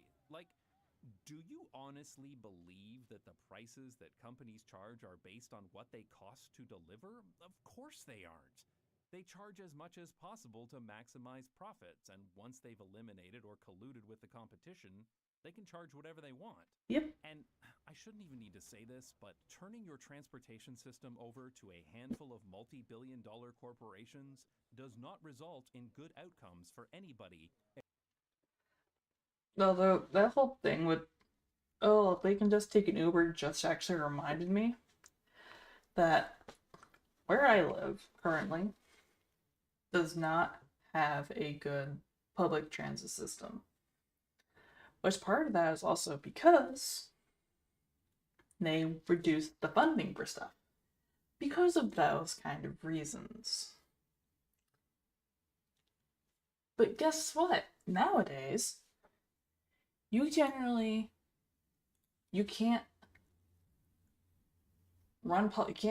use public transit like after, I think ours cuts off here around 7 p.m. I believe, and it doesn't start back up till like 6, 7. But then also, we don't really have taxis. You can't get an Uber. And even if you can, then you can get a Lyft, but I'm gonna let you guys guess how much it is to get a Lyft around here.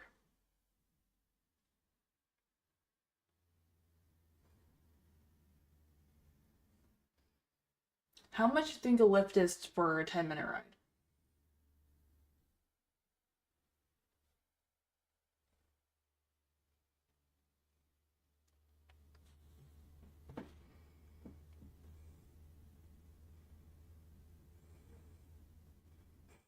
Oh my god, Queen. Just shoot some numbers.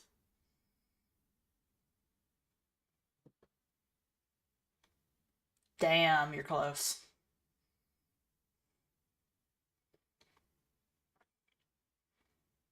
Is it with or without the tip?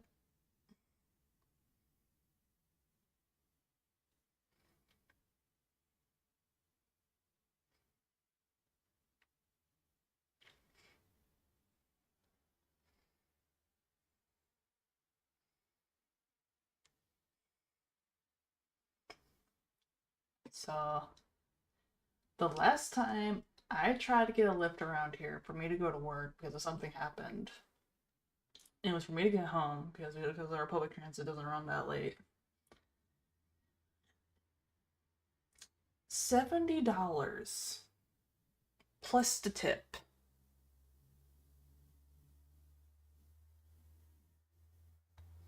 With an obnoxious service fee on top of that.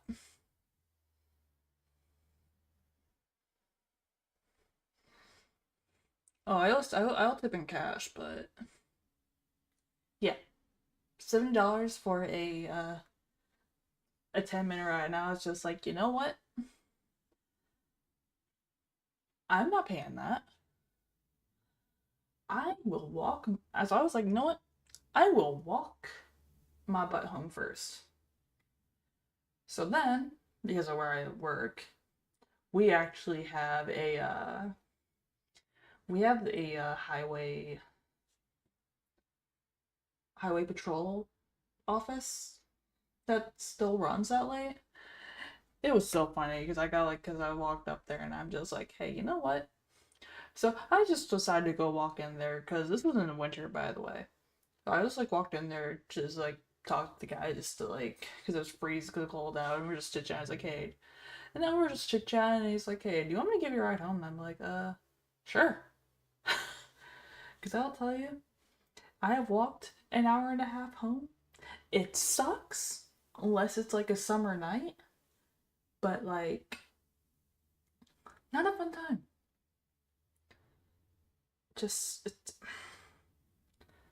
Yeah. Even, it may have been this year. It's been a while since I've used public transit since, because I couldn't deal with one of my family members for transportation to work and back, so. But they were actually talking about decommissioning our buses for like a van service or something. I didn't look too much into it, but yeah. It's not a good time. It's never a good time. It's like, oh yeah, you can just get an Uber, it's fine, you're funny. The thing is, the rare moment you can get an Uber around here, it's great. It's still cheaper than, like, say, some of the local ride services, but you're playing the very big if game. Because you may or may not be able to get one. And that's the really shitty part.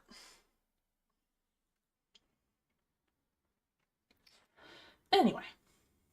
Except the owners of those corporations. It's commonly claimed that self-driving cars will reduce the amount of cars on the road and eliminate parking lots. The idea is that you will be dropped off at the door by a self-driving car and you won't need to park. And that's true, but you can literally do that today, right? You could just take a taxi to work every day instead of owning a car, but very few people actually do this. Sure, it's expensive to take taxis everywhere, of course, but even wealthy people don't do this because people just like owning their own stuff and being in their own car. There's this vague promise that your car could earn extra money for you as a taxi while you're at work, but how many people want their private car to end up looking and smelling like the inside of a taxi? So those cars are going to need to park somewhere, and their owners will want them parked nearby so that they don't take too long to arrive when they're ready to go. And you can forget about ever charging for parking, because if it's cheaper to just let your car cruise around the block while you're shopping or at work, then that's what people will do. Another common claim is that these cars will allow universal mobility to everyone, especially the disabled, but many people with disabilities require help from others to get in and out of a vehicle or to secure a wheelchair, so an attendant will likely be needed on board anyway. And given that you need a credit card and a modern smartphone to book a robotaxi, this puts it out of reach of many people. Sure, the rich boomer with a bad hip will be taken care of, but they can already take a taxi today. This is really just an extension of the often repeated myth that cars are the only transportation that works for disabled people, and that as long as you have cars, disabled people are taken care of. This is a great article by disability advocates about how self-driving cars are a distraction to the solutions that they actually need, and I'll leave a link to it in the description. But of all of the claims made by proponents of self-driving cars, the one that I find most ridiculous is the idea that they will reduce traffic congestion. There is absolutely no reason to believe that this is true, and lots of historical evidence to suggest that it is not. Every single time that we have done anything to make transportation cheaper or more convenient, the inevitable outcome is that people travel more often and they travel longer distances. There is decades of well-documented evidence that every time we widen roads or build new highways, it increases the amount of driving, and I talked about that in more detail in my video about induced demand. When Uber and Lyft came to cities, they also claimed that they would reduce traffic congestion. But the exact opposite happened, and vehicle miles traveled increased significantly. This will only become worse with robotaxis because people will take them even more often than they do Ubers today, especially while they're heavily subsidized. I've seen some people claim that robotaxis will reduce the number of cars in cities because they will park in parking lots on the edge of town and only come in when they're requested, but I don't believe that for a second, because one of the major competitive factors between robotaxi companies is going to be how quickly they can get to their customers. Consider how impatient people get while waiting for an elevator. There is no way in hell that people in the future will want to wait 14 minutes for a robotaxi pickup. Which is why the self-driving car parking lots today are right in the heart of San Francisco, but the future could be even worse. There's no cost to driving around most cities. Gas taxes are usually the only thing that even comes close to a user fee for city streets, but regardless, the robotaxi of the future will be electric and charged at private facilities. As long as the roads are free to use, there is zero incentive for these companies not to have robotaxis constantly circling the block so that they can respond to customers as quickly as possible. And when these cars are significantly less space efficient than buses or trams, that alone will result in less space available in our cities. But it gets worse. Consider today a suburban parent who drops off one child at elementary school, another at high school, and then drives to work. With self-driving cars, those kids will be sent in their own robotaxis, so that one-car trip today will become 3-car trips in the future. This is already happening in San Francisco, and it will only get worse. It's great for kids to have independent mobility, but we need to do that without just putting more cars on the road. In an earlier video, I talked about the problems that many European cities have already experienced after the introduction of 10-minute delivery services. And there are stories today from DoorDash drivers who are called to pick up trivially small orders like a single tube of toothpaste. As robotaxis become cheaper and more convenient, I feel a little called out. I've done a really cheap DoorDash order like that for one thing. Within a few minutes with a car for every delivery. When cars became common, people didn't need to live near their work anymore, and cities started to sprawl as more car-dependent suburbs were built on the periphery. This resulted in huge volumes of traffic funneled into arterial roads and highways because there were more cars driving longer distances. Self-driving cars will only make this worse. When people are freed from having to pay attention to the road, they'll be able to go through their emails or take conference calls from their autonomous vehicles. So why live in a suburb at all? Why not live in a cottage in the middle of nowhere where land is plentiful and taxes are cheap? This will result in an exponential increase in the amount of vehicle miles traveled, with millions of cars driving very long distances regularly and putting even more strain on our transportation system. And it's going to make the existing problem of financing suburban infrastructure even worse. See, my Strongtown They can't even maintain it anyway. Urbanization and car-centric development is literally bankrupting North American suburbs already. But if you believe in the marketing of autonomous vehicles, then this technology will advance exponentially. Vehicles will communicate with each other to travel efficiently. Autonomous pods will merge seamlessly onto high-speed self-driving highways for even higher throughput and speeds. And vehicles will be more efficient than ever through platooning or whatever. In this vision of the future, the transportation problems of today will seem laughably archaic, and we will achieve levels of efficiency we could only dream of. Here's a marketing video from Ford showing what they think the city of the future will be like. Look at all these problems with a modern city. Of course, these problems were caused by people using their cars in the first place, but don't worry about that, because buying their new cars will fix everything, so it's fine. Look, there are e-bikes and parks, futuristic trains, less parking.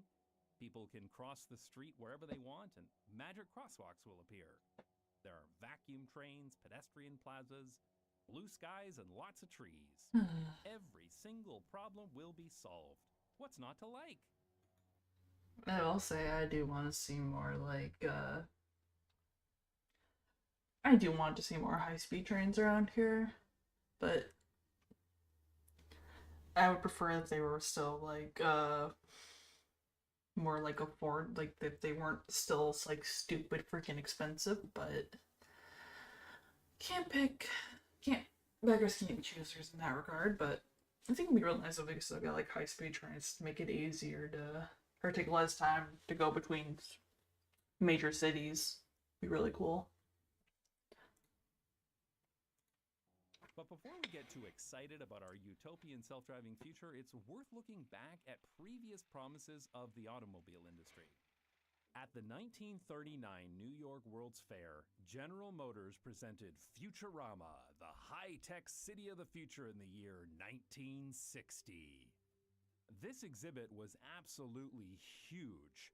They had a ride that would take you over the city and even a life-size model of an urban neighborhood. In Futurama, car traffic would be eliminated completely with advanced motorways. These would be separated from all other traffic and allow cars to drive faster than ever before. Pedestrians would be able to comfortably walk through the city on elevated walkways while car traffic was safely whisked away on the roads below. But the reality was quite different.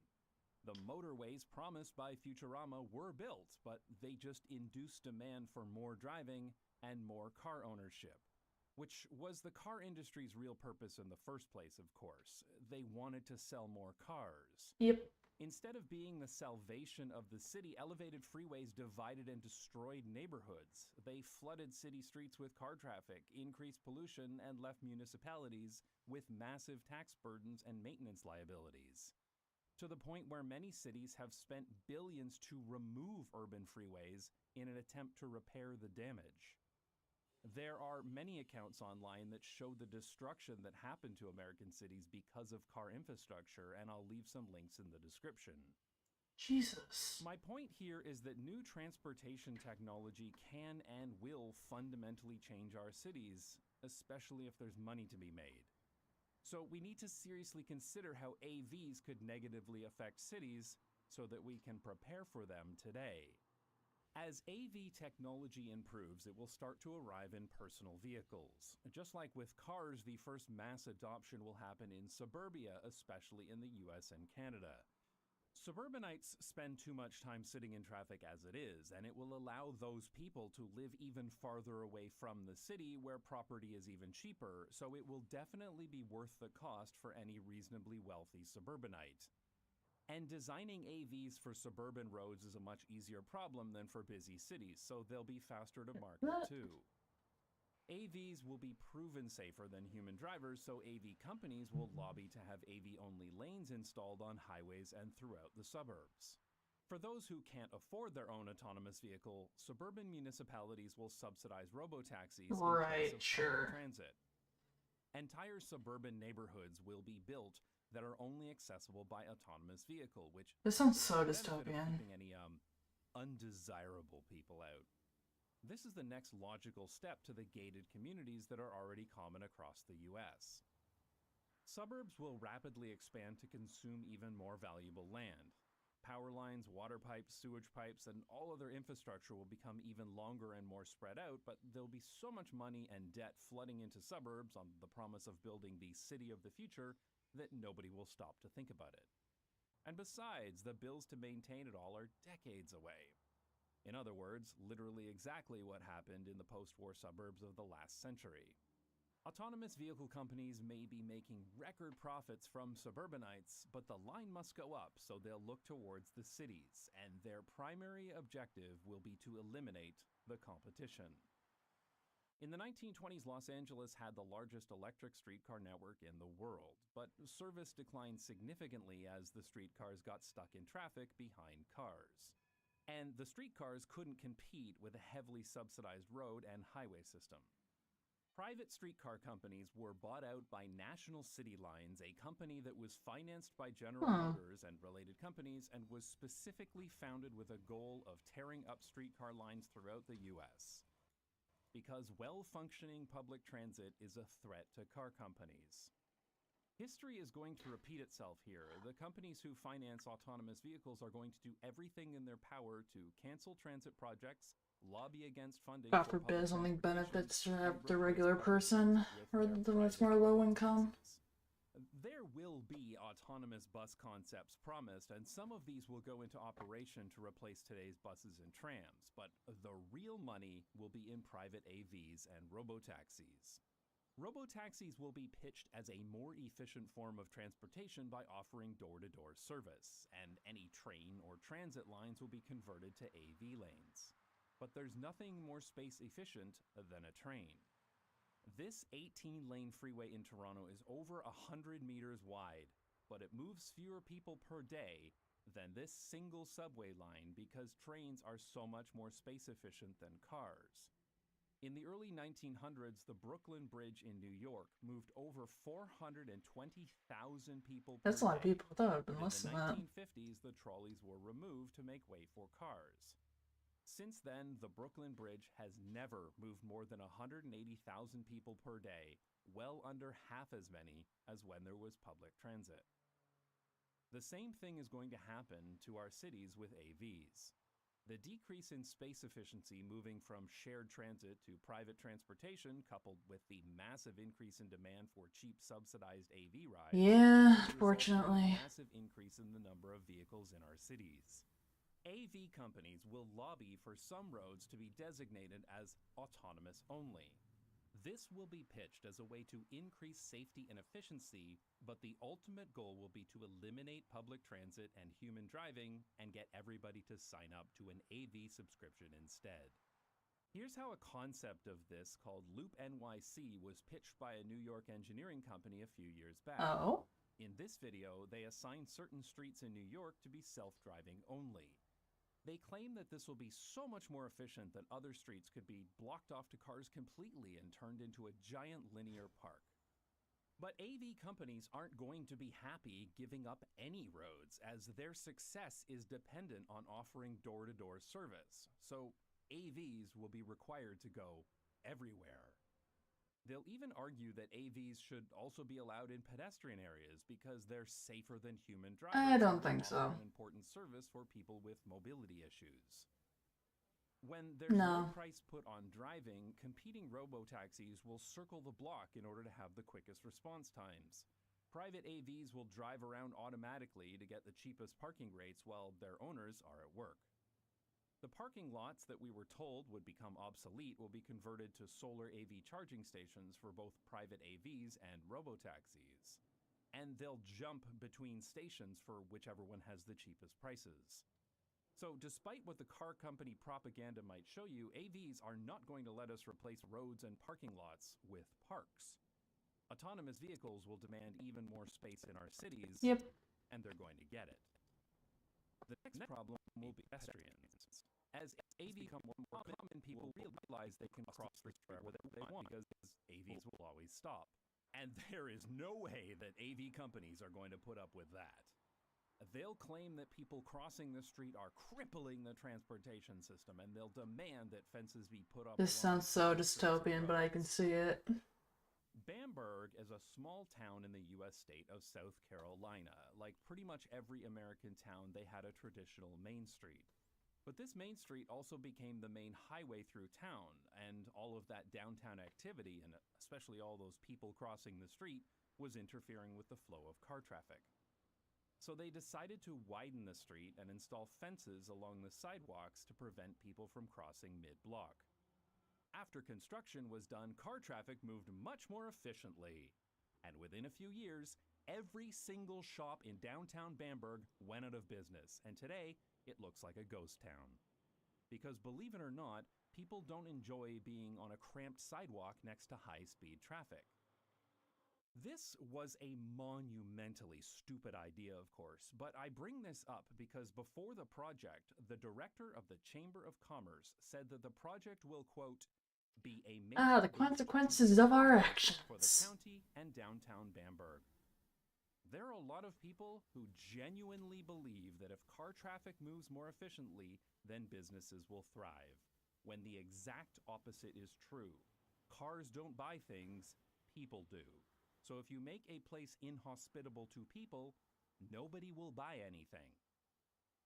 Expect the same thing to happen with autonomous vehicles. As the fences go up, there'll be no reason for AVs to drive slowly, so they won't. Streets everywhere will be just like downtown Bamberg, inhospitable places where people won't want to be, and street life will slowly die. With public transit, human drivers, and pedestrians out of the way, AV companies will demand an end to speed limits. They'll argue that these restrictions, designed for human drivers, are irrelevant for vehicles driven by a computer. This will result in a huge increase in vehicle throughput and will be considered a tremendous success. But when AVs are driven faster, pedestrian and cyclist fatalities will increase. AVs may have lightning-fast reaction times, but at high speed, the laws of physics win every time. Now, there will be Can't a beat time physics. when someone is killed, and people will demand to slow down AVs to make them safer, but history will repeat itself again. Today, cars are a reality that we deal with just about everywhere, but when automobiles were first introduced, people did not want them in their cities. Cars were clogging up city streets and killing thousands of people every year. By the 1920s, the general public was very anti-car. Several cities had plans to require speed governors on all cars entering the city, and they introduced high fines for dangerous driving. But the automobile industry was not about to go down without a fight. They fought to get car-friendly politicians elected and voted down any anti-car legislation. And did they do anything to make the Get cars less company likely to money kill out of people? No, of course politics. not. They invented and spent millions promoting the concept of jaywalking to make it the fault of the victims for not looking where they were going. This changed cities almost overnight. Streets went from being a common place for everyone to a place exclusively for cars just a few decades later. The jaywalking of the 21st century will be the transponder that everyone will be required to wear when walking outside if they want to avoid being killed by a car. When someone is hit by an AV, people will ask, well, were they wearing their transponder? And the news will report, the victim was not wearing a LiDAR reflector. These faster cars will also create more pollution and noise. Cars are a major contributor to pollution within cities. Oh Air my quality lord. will improve as cars transition to electric, but electric cars will not solve this problem. Because a major source of local pollution from cars comes from the erosion of the tires, brakes, asphalt, and road markings. And all of these emissions increase as cars get heavier and drive at higher speeds. Cars also create a lot of noise pollution in cities, and that is not just uncomfortable, it literally creates a stress response that leads to physical problems, and I've talked about that in a previous video. There's a common belief that electric cars will solve this noise problem, but that's not really true.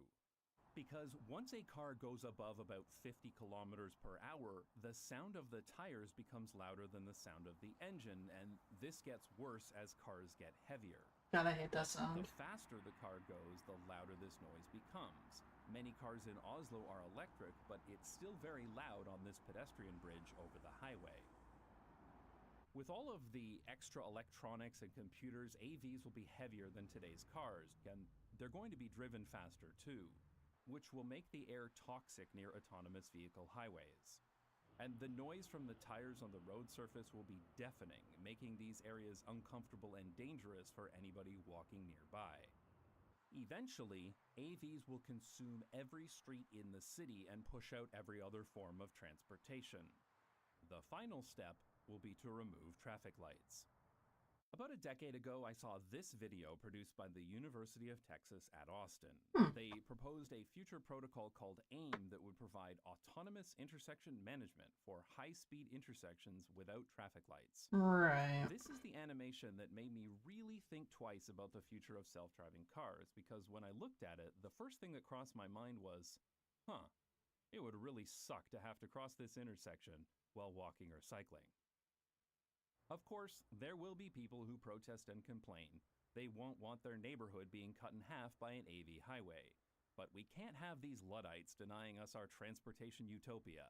As a compromise, we'll be promised pedestrian bridges to keep neighborhoods connected, though due to cost cutting, only a few of them will actually get built. Yep. When highways came to New York City, they completely destroyed some neighborhoods and separated others. A handful of pedestrian bridges like this one were built to reconnect neighborhoods. These bridges are awful. They require walking up long ramps, they feel like dirty concrete trenches, and they're really ugly. The chain link fence separates you from the high-speed traffic below, but the noise and pollution from cars is unbearable. These were clearly built to benefit drivers by keeping pedestrians out of the way and not for the benefit of people walking. In the AV city, you won't be able to cross the street. You'll need to go out of your way to the nearest pedestrian bridge, walk up the ramp, cross the bridge, and walk back down to where you want to go, all while enduring the deafening sound and toxic air of the high-speed traffic below. I hate to say it, I just had a thought of what would happen if someone just threw an entire cinder block into that? And the chaos that would possibly cause. Probably wouldn't be pretty, but like I hate how dystopian it sounds, but I hate that I can also see this years and years and years later. Yeah, can you just imagine though, just someone just chucking a fucking cinder block into it, then hitting one of the fucking car's tires, and the entire chaos that would happen afterwards? It's too late. I've already thought about it.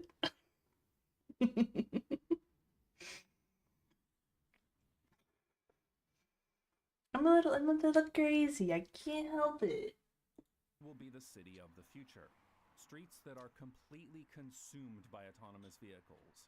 Intersections that are impossible to cross. Cities that are carved up by self-driving expressways, creating islands that are infeasible to leave on foot. With air and noise pollution so bad, it makes travel outside unbearable. We'll have a transportation system that consists entirely of autonomous vehicles, so that you won't be able to do anything, go to work, go to school, even buy food for your family without paying an AV company to get you there. And once every other form of transportation is either eliminated or infeasible, the autonomous vehicle companies will ramp up prices. They'll be able to charge whatever they want because we'll have no alternatives. So what can we do about it? Well, this brings me to my fundamental issue with the entire concept of self-driving cars. I grew up in a car-dependent city called London, Ontario, Canada, and despite its Thames River, Oxford Street, and Covent Garden Market, it's nothing like real London, a kind of fake London, if you will. When I arrive in fake London by train, I'm on the side of a high-speed strode across from a surface parking lot. There isn't much left of downtown, and my only option to get anywhere is a taxi. The city is very spread out and designed almost exclusively for cars. Bus service is highly unreliable and slow, and there's no way I would feel safe enough to ride a bike here. I have to drive pretty much everywhere to do pretty much anything. Sounds like where I live. I gotta say, kinda sucks. Too many people drive really dangerously. And there are regular news stories about people being killed in car crashes. So when I'm sitting on a giant strode stuck in traffic, the idea of having the car take care of all this boring, dangerous driving seems pretty great. But then I think about Utrecht. Utrecht is a city in the middle of the Netherlands, and I have to go there fairly regularly for one reason or another. The population of Utrecht is very similar to that of fake London, but otherwise, these cities are very, very different. So, I would love to go to the Netherlands. Comical to compare Utrecht to London. To visit. I mean, it seems ridiculous because these cities have almost nothing in common. And yet, 100 years ago, they were pretty similar. Sure, the architecture was different, but the fundamental design of the city was pretty comparable. Both were compact, walkable cities full of mixed-use neighborhoods and connected by streetcars because both cities were founded long before automobiles were invented. Over the 20th century, both cities embraced the automobile and both cities built wide roads and highways. All right. Utrecht filled in a canal in their city center and turned it into a highway, and London bulldozed a neighborhood to build a wide road straight into downtown. Utrecht and London both even bulldozed part of their city center to build a suburban-style shopping mall, and these malls were both the first of their kind in their respective So what's the difference? Utrecht Regulations? was about a decade behind London, but otherwise Lobbyists? these cities were on exactly the same path. That is, until about the 1990s when Utrecht decided to change course, due to growing concerns about the negative impact of car-centric development. They made a fundamental decision to make the city friendlier to people walking and cycling, to reduce car traffic, and to create better public spaces. The highway around the city center was turned back into a canal. You'd never know that this used to be a highway. And today, that downtown shopping center is connected directly to a new train station via a pedestrianized area. Honestly, I wish ours were more pedestrian friendly. On the other side. It's such an incredible difference to arrive in this place by train compared to fake London. Despite having almost the same population as my hometown, it hosts the busiest train station in the Netherlands, transporting over 200,000 people per day, with over 1,000 daily departures on national and international trains. There are hundreds of destinations within walking distance of the station, and there are great connections to other forms of public transit, including this new tram system. Underneath the station is the world's largest bicycle parking garage with spaces for over 12,000 bicycles. And I can pick up one of the hundreds of rental bicycles using my transit card and cycle to any destination. I can cycle anywhere I want quickly and easily, and because of the high-quality infrastructure, I never feel unsafe. It also helps that car volumes are low, and so are the speed limits. Near the train station is this street accessible only to walking, cycling, and public transit.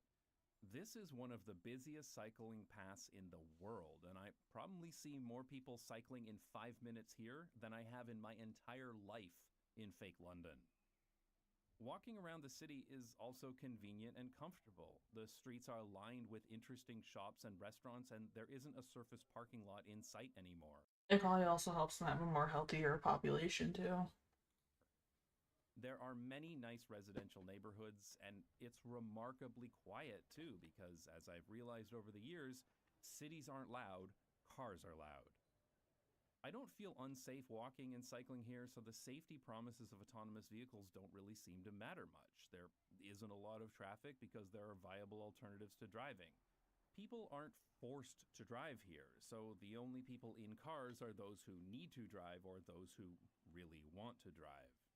Self-driving cars are supposed to provide mobility to children, the disabled, and the elderly, and yet I see all of those people getting around just fine in Utrecht, because universal access to mobility isn't a fundamental issue, it's a problem caused by car dependency. Would this guy be better off in a self-driving car? Maybe, I didn't ask him, but it's not like he's unable to get around independently here, like would be the case where I'm from. Now, Utrecht isn't perfect, and the city still shows the scars of that 1960s car-centric development, but it also just doesn't have most of the problems that autonomous vehicles are supposed to solve. And yet, they did it without any advanced technology, Mind-blowing. without spending hundreds of billions of dollars, and without letting their city be controlled by the whims of multi-billion-dollar corporations either. If everybody here was in self-driving cars, this place would be much, much worse. So it seems what we really need is not driverless cars, it's carless drivers. I think Utrecht and cities like it can provide a template for what we should be doing to prepare for self-driving cars. We need to limit where cars can go, and that includes autonomous vehicles. Utrecht has many places that are off limits to cars, but motor vehicles are still extremely useful sometimes, so access is still provided for delivery trucks, emergency vehicles, and people with disabilities. We need fewer cars in cities, so we should definitely tear down urban freeways that divide neighborhoods and turn the space into parks, shops, and houses. Cars should go around cities and not through them. We should make it impossible to drive through the middle of the city by car. The most direct route should only be accessible by walking, cycling, and public transit enforced by modal filters. We also need to lower speed limits now to make the streets safer today, but also to reduce noise and pollution. Lowering speed limits can sometimes be controversial, but after it's done, there is nearly universal support to keep them low, so let's do it now before AVs take a foothold. We need to remove parking, especially surface parking lots. We're never going to be able to charge for parking once cars can drive themselves, so let's start removing parking spaces now and turn them into something more useful. And let's stop building any new parking garages too. After all, they tell us they won't even be necessary once we have autonomous vehicles, right? So let's not build them at all. Instead, let's build more mixed-use walkable neighborhoods so that the places where people live, work, and shop are closer together, making it easy to get where you're going without needing a car at all. And safe sidewalks and bike lanes should be part of the standard street design guidelines, so they're built automatically with every new construction.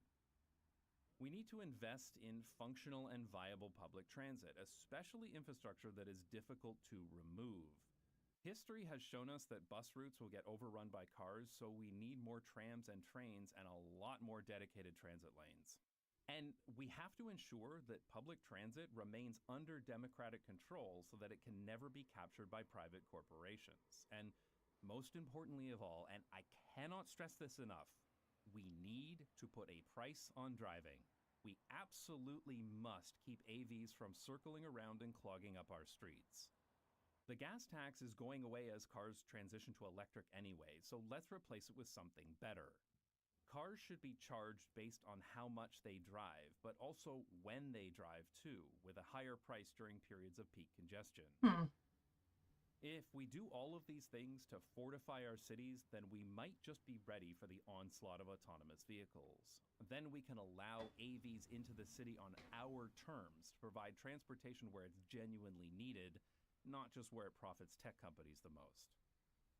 And if the naysayers are correct, that self-driving cars really are just a pipe dream and they never reach mass adoption, then I guess we'll do all that work and just be left with beautiful, functional, efficient, and sustainable cities accessible to all, and that might just be the best outcome.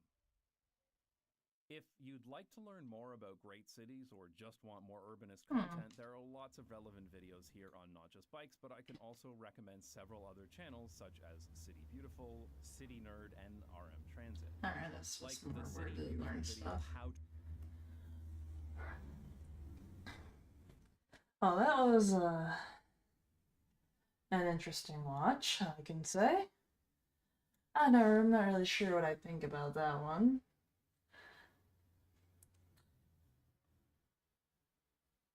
Though I do in general though wish that at least here in the US or some of our places were more pedestrian friendly though. But that's a dream, that'll never happen. Anyways, I appreciate